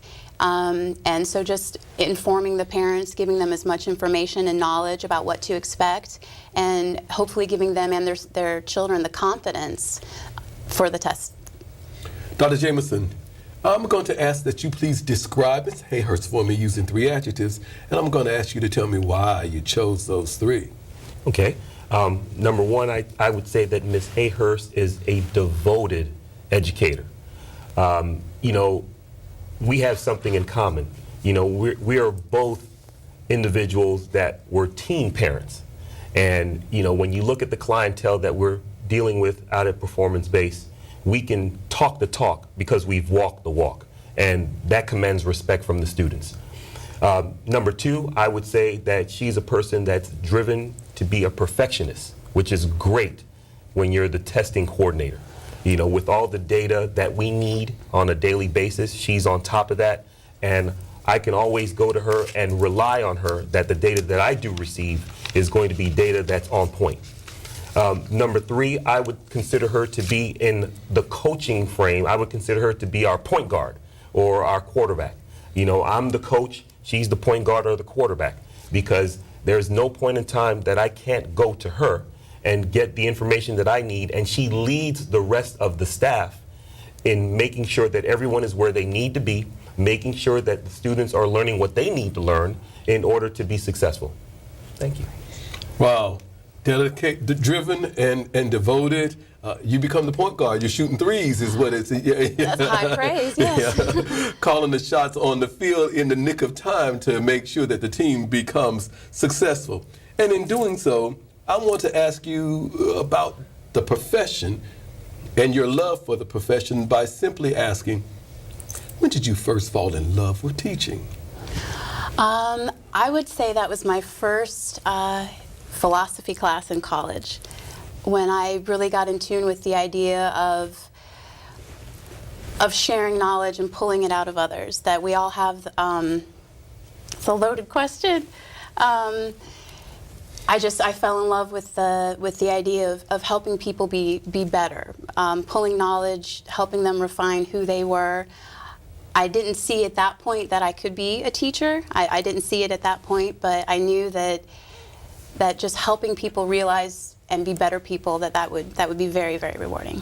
In the job that you do, how do you see yourself helping students be career or college ready? So many ways. Helping them to be successful, responsible, follow through, believe in themselves, and aim high.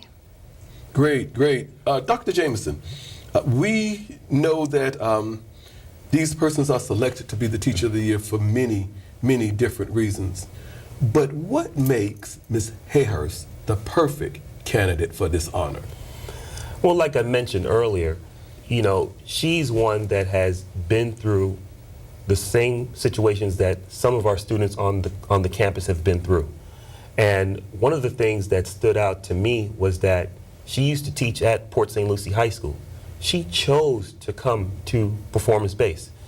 Just because of the clientele that we deal with on a daily basis, she knew that she can make a difference working with that group of kids. And so that's a testament to her.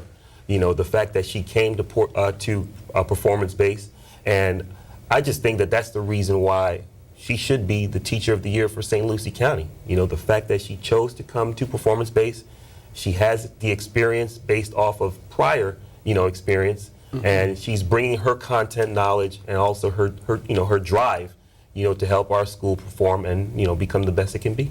So, Ms. Hayhurst, choosing to go, the drive, determination, devotedness that Dr. Jameson spoke about, what is it that actually fuels you every day? The opportunity to make a difference. Purely altruistic reasons, it feels good every day to get up and to be a teacher. It's very rewarding. It feels good to help students be successful, to help students feel better, to give them the skills to be happy, successful individuals. It's extremely rewarding. It feels good to help students be successful. When will you know that you are a success? Seeing the look on their faces, seeing the joy, seeing them be successful, go off to college.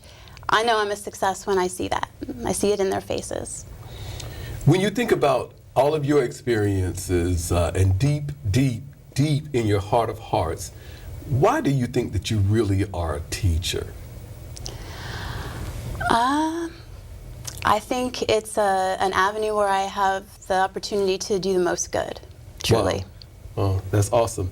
So, Dr. Jameson, is there anything that we haven't spoken about that you want to share with us about Ms. Jessica Hayhurst? Well, you know, I'll say this, that, you know, being in the teaching profession, it's a tough job. You know, and as we all know here, you know, like she mentioned, being able to see the students, once they've achieved success, the smiles on their faces. You know, I mean, as we did today, you know, administering the PERT test, which is what she administered, and just seeing the students that saw their results, that passed the PERT test, that's when you know that we're doing a good job or a great job in our profession. And that's how, you know, that's how she works and exemplifies daily, day in and day out. And so, you know, I take my hat off to her, you know, because she didn't have to be at performance-based, but she wanted to be. And I really appreciate the fact that she's at our school, because she really keeps everything moving forward. So, Ms. Hayhurst, when you think about all of your total experiences, what have you come to know for sure? That change is constant, that education, there's a lot of exciting things happening right now, and I'm happy to be at performance-based. I feel like we're on the cusp of the forefront of change. I truly do. And I look forward to where we're headed in the future. Finish this phrase for me. I believe. I believe all children are capable of success. I do. I believe all of our children, all of our students in St. Lucie County, I believe they deserve the best and they're capable of success. Plato said these words, "The direction in which education starts a man will determine his future life." By going the extra mile, by the things that you're doing to help prepare students to be a success, as you termed it, we're sure that you're helping prepare them for their future life. Dr. Jameson, thank you for joining us. Ms. Hayhurst, thank you for being a part of the show as well. Congratulations to you for your selection as a Teacher of the Year for Performance-Based Preparatory Academy. Best wishes. Thank you so much. Thank you. I wish I was in school. If only I had a math test today. I'll stay after class. I'll clean the chalkboard. I wish I was in school. School ends, but free lunches for your kids don't have to. Find your local food bank at feedingamerica.org/summer meals for help. Joining us this time is the dynamic Teacher of the Year from Samuel S. Gaines Academy, Ms. Jeanette Calixto. Welcome to our show. Thank you so much. I'm glad to be here. She's brought along the wonderful Mr. Keith Davis, who's the wonderful principal there as well. Mr. Davis, welcome. Good afternoon. It is a pleasure to have this opportunity to speak with the Teacher of the Year for Samuel S. Gaines Academy. We're having an opportunity and we're having a really great time celebrating the wonderful persons that have been selected as Teacher of the Year for their schools, but showing our viewing audience those representatives that represent all of the teaching field in our school district. Ms. Calixto, just in case someone does not know who you are, would you please introduce yourself to our viewers? Hello, I'm Jeanette Calixto, and I teach 7th and 8th grade math, along with algebra at Samuel Gaines Academy. So where did you go to school, Ms. Calixto? I actually graduated from Westwood High School in 2008, and then I stayed here in the area and went to Indian River State College. I was glad that you said that because I thought I knew that, Yeah. but we are always excited when we can interview and speak with persons that actually graduated Right. from school here in St. Lucie County, and we know that once a Panther, Always a always Panther. a Panther. Yes, yes. Mr. Davis, let's get you in this conversation as well. Please introduce yourself to our viewers. Hi, I'm Keith Davis. I'm the principal at Gaines Academy. I've arrived there early on in the mid-year. This makes about my 20th year in education as far as administration goes, and I'm just excited to be part of the Gaines family and looking to make great things happen. You're also homegrown, right, Mr. Davis? Correct. Fort Pierce Central High School. Go Cobras, go Cobras. So yes, came from there. Well, again, we welcome both of you to our show. Now, Ms. Calixto, what do you teach all day long? Wow, a little bit of everything. 7th grade, and then which gives the foundation for 8th, which builds again for algebra. So everything builds upon itself. So you're teaching 7th and 8th grade math. Right, and then the last piece, which is algebra, And which is algebra. a high school credit. High school credit. Right. And is that all 8th grade students? Yes. All 8th grade students earning high school credit before they get to high Right, school. right, which is awesome. Upper level course, so that means those are some bright kids that are being pushed. Right, and so it's challenging yet rewarding. Challenging and rewarding. That's what great teachers do, right? Yes. Yeah, I totally agree. So you're teaching math classes and upper level math classes to middle school students. What's your favorite part of teaching? My favorite part of teaching is the aha moments when they say, "Oh, I get it now," and I think my biggest strength is working with the students who struggle a little bit and moving them on to the next level. So tell me this, the students that you're teaching, Ms. Calixto, they were basically born knowing how to use technology. It's a part Right, of their that is daily day. They're swiping all over the place, right? Yes. How do you purposefully plan for and use technology to teach math? Well, I love technology. I think it facilitates learning if you use it well. I have a wireless tablet that allows me to write on it and it projects on the screen. So I'm able to move around the room, constantly watching what they're doing, taking notes. And also along with that, I use the clickers that come with the software. And that is a tool where they put in their answers and the answers that they put in come on the screen. And so we're able to talk about, okay, what was the correct answer? What could we have done to fix it? And so it gives me a percent of who got it right, who got it wrong. So immediate feedback about students' is where I was progress? gonna get to, yeah. Okay. And immediate assessment so that you can know what you may need to reteach? Right. Okay. Have you always known that you wanted to be a teacher? I did. With my two sisters, I used to play teacher when I was younger. And also, my parents struggled with English, so I was able to teach Spanish. Great. When you look back at your time as a student here in St. Lucie County and a math student as well, is there a teacher that inspired you to become a teacher? There was one. Many. Okay. But one in specific, she was 8th grade, language arts. Okay. And she inspired me. And her name is? Miss H. Okay. Great. 8th grade. Thank you, Miss H. We appreciate you for sending her to us. And Mr. Davis, you have the privilege, the pleasure of visiting her class each and every day. Tell me, how does a classroom make you feel? What do you see? What do you hear when you go to visit? Oh, wonderfulness. I tell you, you walk in and the tone of the lights, it's a little lower, and she has just natural light coming into the room. Students, you can hear the busy sound of students working and talking about the content. And then she's constantly rotating, asking questions, allowing students to answer. And then she's getting her information from her clickers, and she's constantly in reflection while finding those different strategies to help those students out. You may have a group of students going over some paperwork, another group will be using some type of auditory learning occurring. It's just a number of various things going on. And she's just, the lesson sucks you into what's going on. You're caught up into the moment. And I usually like to try to end my day in her class, so I have a great afternoon. Great ending. Yes. Great ending to your day. Let's go ahead. So tell me, please, as the Teacher of the Year, you automatically become the ambassador for education for Sam Gaines Academy. What advice would you offer to new teachers? Many things, but I think the main one would be to never give up. And I believe that every day is a new day. So no matter what that student might have said or done, the next day is a new start, because we all have good and bad days. And that's one important thing. And the other one is to never lose their passion for teaching. Wow. Yeah, that passion would push you further. Yes. In addition, as a teacher, you naturally have to speak with parents. But you have a different role now because you're the Teacher of the Year, speaking to parents. Right. What advice would you offer to parents to help them ensure that their child is a success? One piece of advice I would give is to never, or should I say always be involved in their education. Because I find that working at K-8, I see elementary and middle school.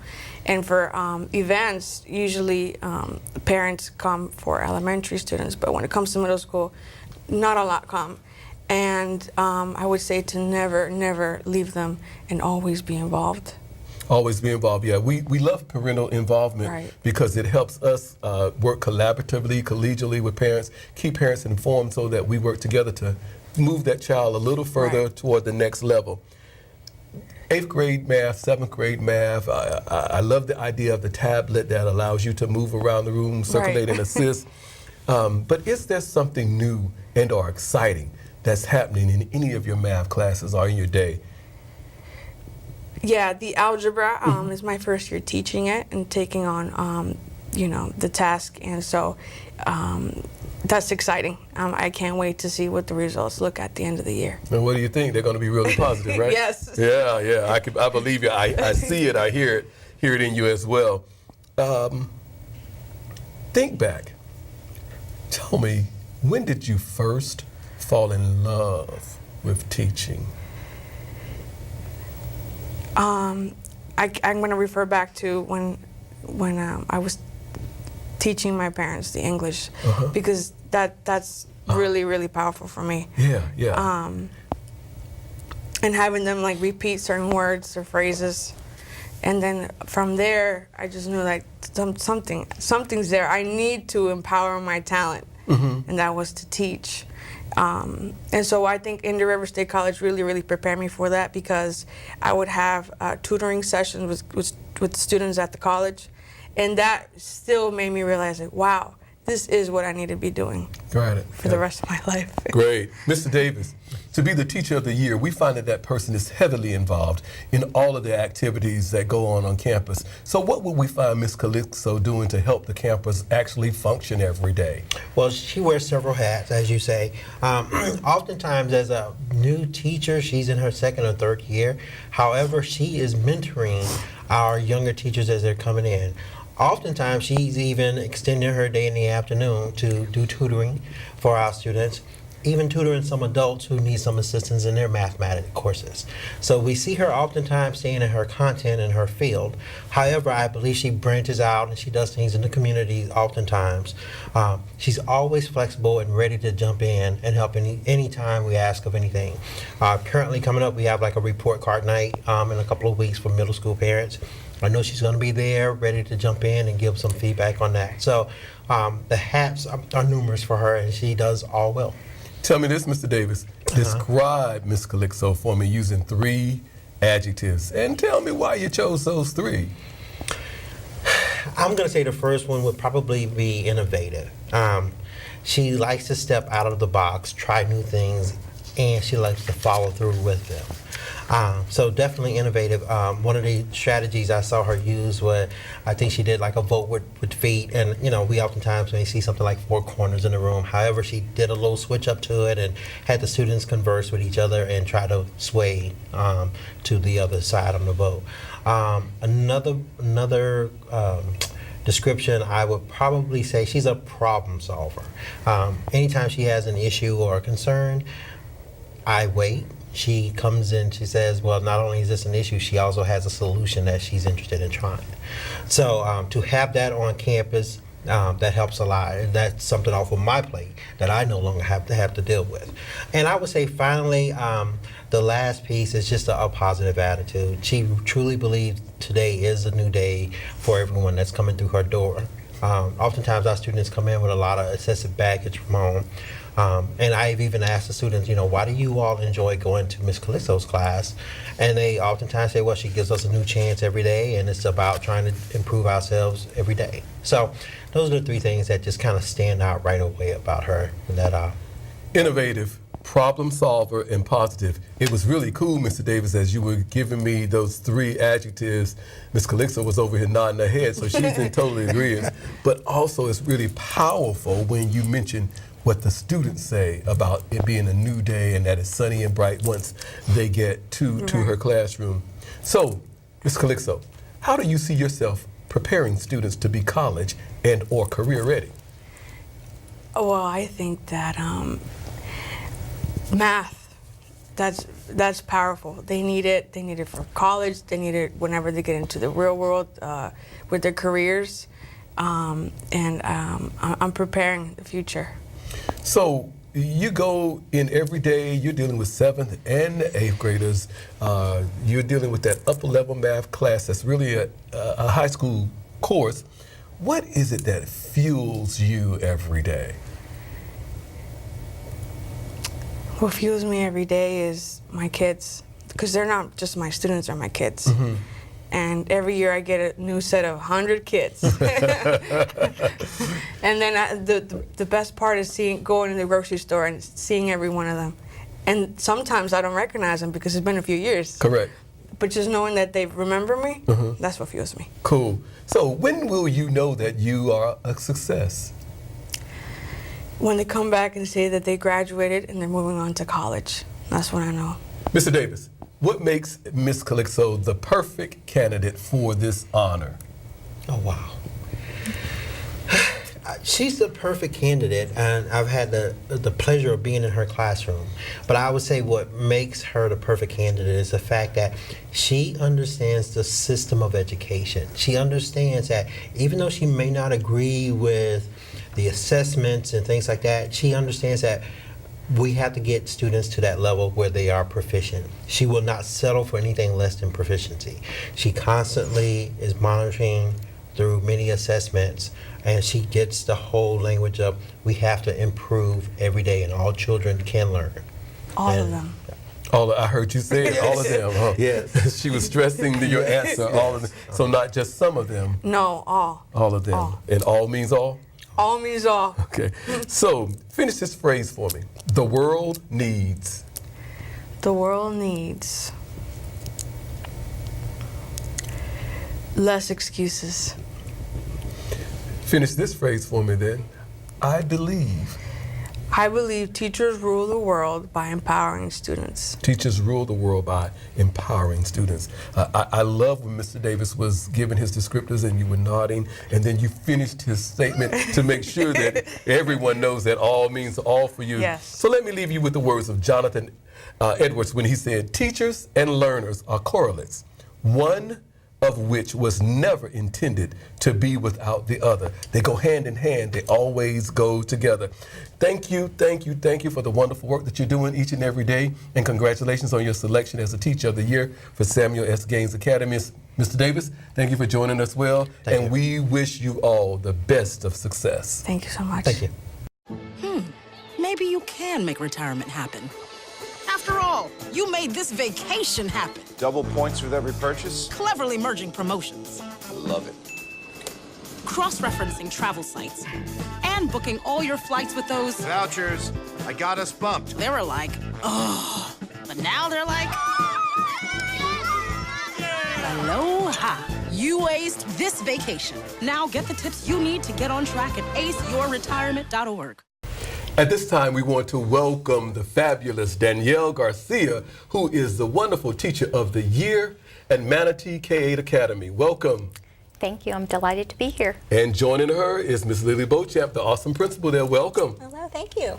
We love this opportunity to highlight, to celebrate, to brag about, as well as introduce the Teachers of the Year to our viewers. So, Ms. Garcia, just in case someone does not know who you are, please introduce yourself to our viewers. All right. My name is Danielle Garcia.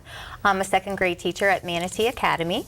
I've been teaching at Manatee Academy for the past 15 years.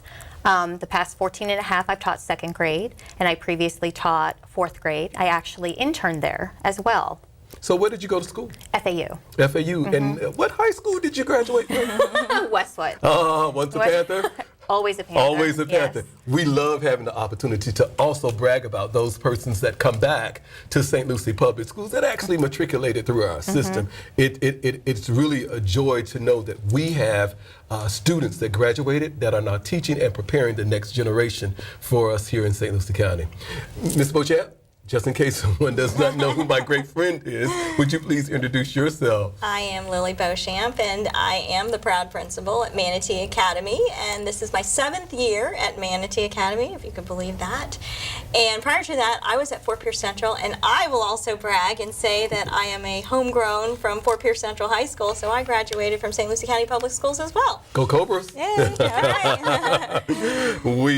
Like I said, it is always a joy when we can celebrate others, persons coming back here to work with us. So tell me, what's life like in your elementary classroom? Life in my elementary classroom. It depends on the day you walk in. Some days it's controlled chaos. Some days you'll see students working collaboratively. You may come in and find most every day, somehow, some way, we are doing something hands-on, or we are playing some type of game, because I'm a big believer in student engagement, and I feel like playing games or having hands-on activities are a great way to have engagement and to get that learning going. So you talked about engagement. We know that our framework for quality instruction, DQ5, is all about engagement. Because you are such a believer, how do you purposefully plan for and use engagement in your lessons? Well, I think it all starts with learning about your students and building a relationship with them and learning their interests. And I try to, everything that I do when I plan, I try to incorporate things that I know are going to interest them. Because if they're interested, they're going to want to do what you're doing. And I'm creating a memory for them. And I've done a lot of research with engagement and how it affects memory. And when you create a memory for them, it goes into their working memory and it stays there for a while, and eventually it'll make its way to their permanent memory. And that's what I really want, because once it's in the permanent memory, when they have to take a test or they have to actually put the pencil to the paper and do it, they're going to draw on that memory and bring it back again. It's always there to access. Right. Always there to. So you're using engagement, but we also know that your little students that were born with technology in their hands, they could probably teach us a thing or two. Yes. How do you purposefully plan for and use technology for your instruction? Technology is very relevant for second graders right now. They, like you said, they probably know more than I do. I believe they do.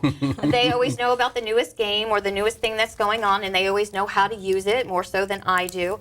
So to purposely, I purposely incorporate that on a day-to-day basis through using videos that we analyze. I have a job in my classroom, a tech guru, and every day that person, if we're doing something on the screen, if something that involves technology, they are in charge of the mouse or the technology that's being used. Through some of the games that we play, I incorporate the use of the computer, so they'll rotate through and they have to actually use technology to answer the questions. And old cell phones that I have and iPads that I have, I use something called QR codes. And so they work together as a team, and they have to go use one of those things through a QR app that I record my voice telling them instructions or whatnot.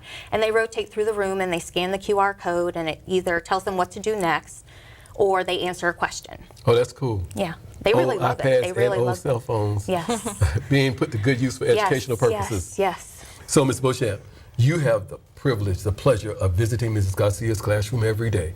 When you visit, how does it make you feel? And what do you see? What do you hear? I see a lot of activity, just as Ms. Garcia was saying. You see cooperative groups, you see a lot of learning, a lot of engagement, all those descriptors that she used, you see in the classroom, whether it's a math lesson or it's reading, the students are actively participating. A lot of our teachers these days talk about Kagan, and Ms. Garcia is really into Kagan, and so you see a lot of that purposeful, group activity where the students are working together and they're a team and they know what they're doing and they know what their expectations are. So it's very encouraging, and it's just so much enthusiasm that goes on in that classroom that it's fun to go into Ms. Garcia's classroom. But you know that there's also, like she said, learning going on, which sometimes the students don't even get that they're learning while they're participating in those activities. I think I remember you saying, Ms. Garcia, 14 and a half years in second grade. What's your favorite part about teaching and teaching second grade? Oh, my favorite part about teaching, there's so many things I love. Let me see. My favorite part, as cliched as it may sound, I think it's when you watch a child and it's like that aha moment when they finally get something that they've either struggled with or like we just said, they don't realize that they're learning, they're having fun, and it's like a certain look they get. I think that's my favorite part, knowing that I'm having an influence on this child, or I'm helping them find what is inside of them to make them a better individual. Have you always known that you wanted to be a teacher? I wouldn't say I've always known I wanted to be a teacher. My grandparents from a young age instilled in me the importance of helping others and helping the world, making it a better place. And, I did a lot of volunteer work with them in nursing homes and in their retirement community. I would help out the people who lived with them in their neighborhood. And they always placed a great emphasis on education as well. But they would always tell me, it's more important that you help those in need. So I always knew that I was probably going to go into a field where I was somehow impacting the world or helping others. And I guess things just fell into place, and I ended up in education. Cool.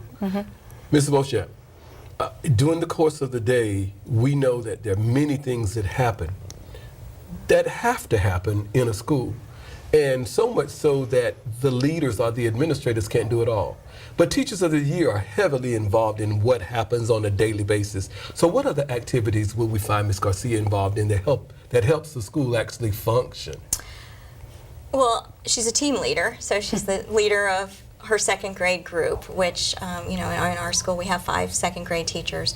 So she's responsible for disseminating information, and being that leader for her team is so crucial.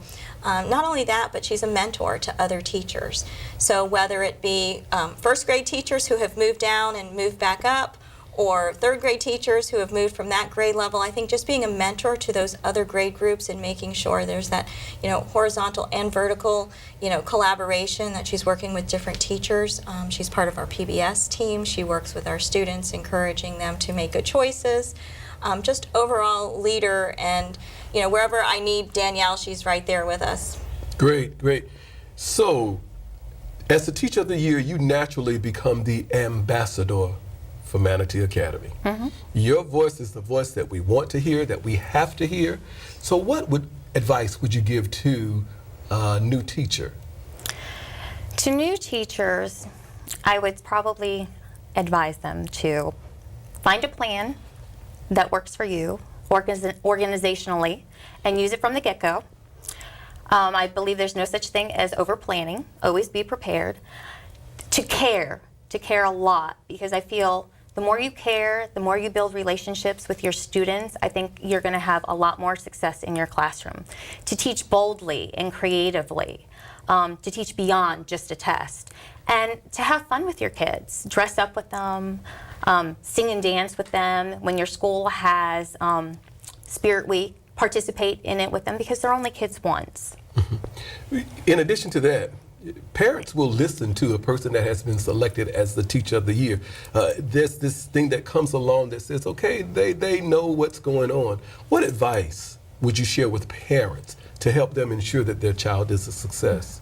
I believe parent involvement is so very important. And so I would advise parents, if they want their students or their children to be successful, to get involved and stay involved. Because I think when they're younger, they become involved, but as they become older, that kind of tapers off. And I think they really need to stay involved for the long haul.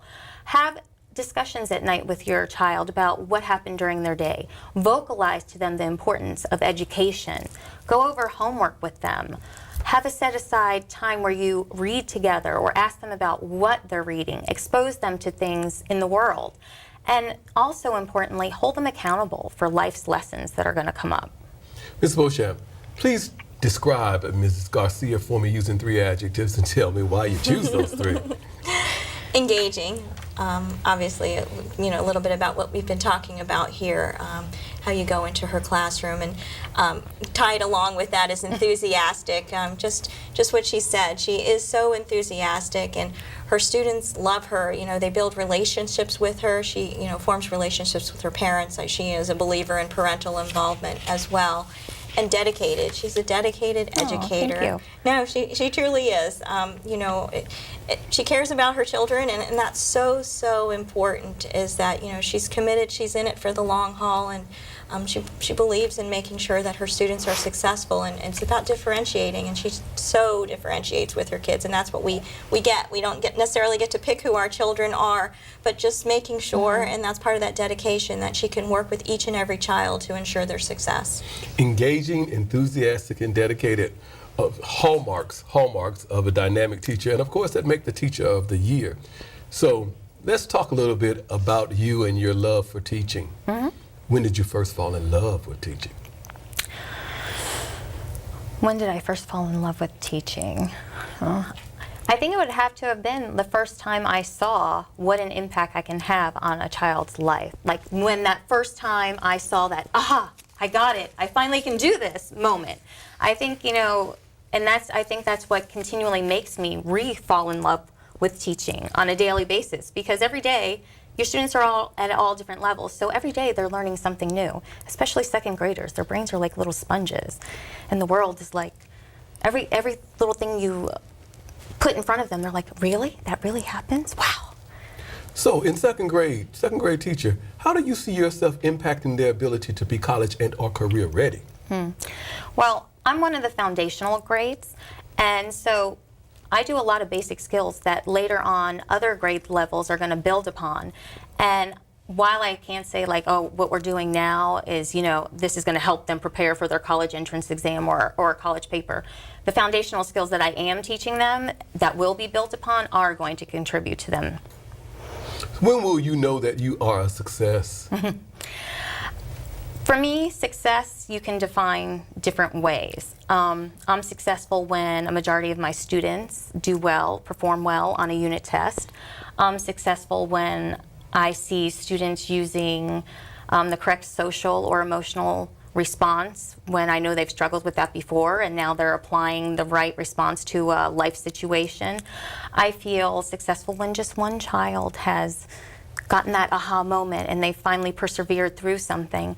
And I feel like as an educator, success, it may not happen for years to come. So down the line, I could still have had an impact on someone. Ms. Beauchamp, what makes Ms. Garcia the perfect candidate for this honor? She is so well-rounded, and all those attributes that I told you before, you know, about being enthusiastic and dedicated and committed. And when she said, I thought about when you select a teacher of the year, and obviously it's something that comes from your peers and from the school level, but the fact that any teacher can have an impact on learning. And, you know, we place a lot of emphasis these days on, you know, our FSA and all of our assessments. But the fact that you can have a teacher who maybe doesn't have those FSA scores and those learning gains that, you know, sometimes we traditionally look for, but still has such an impact on the role, you know, that will come for those children.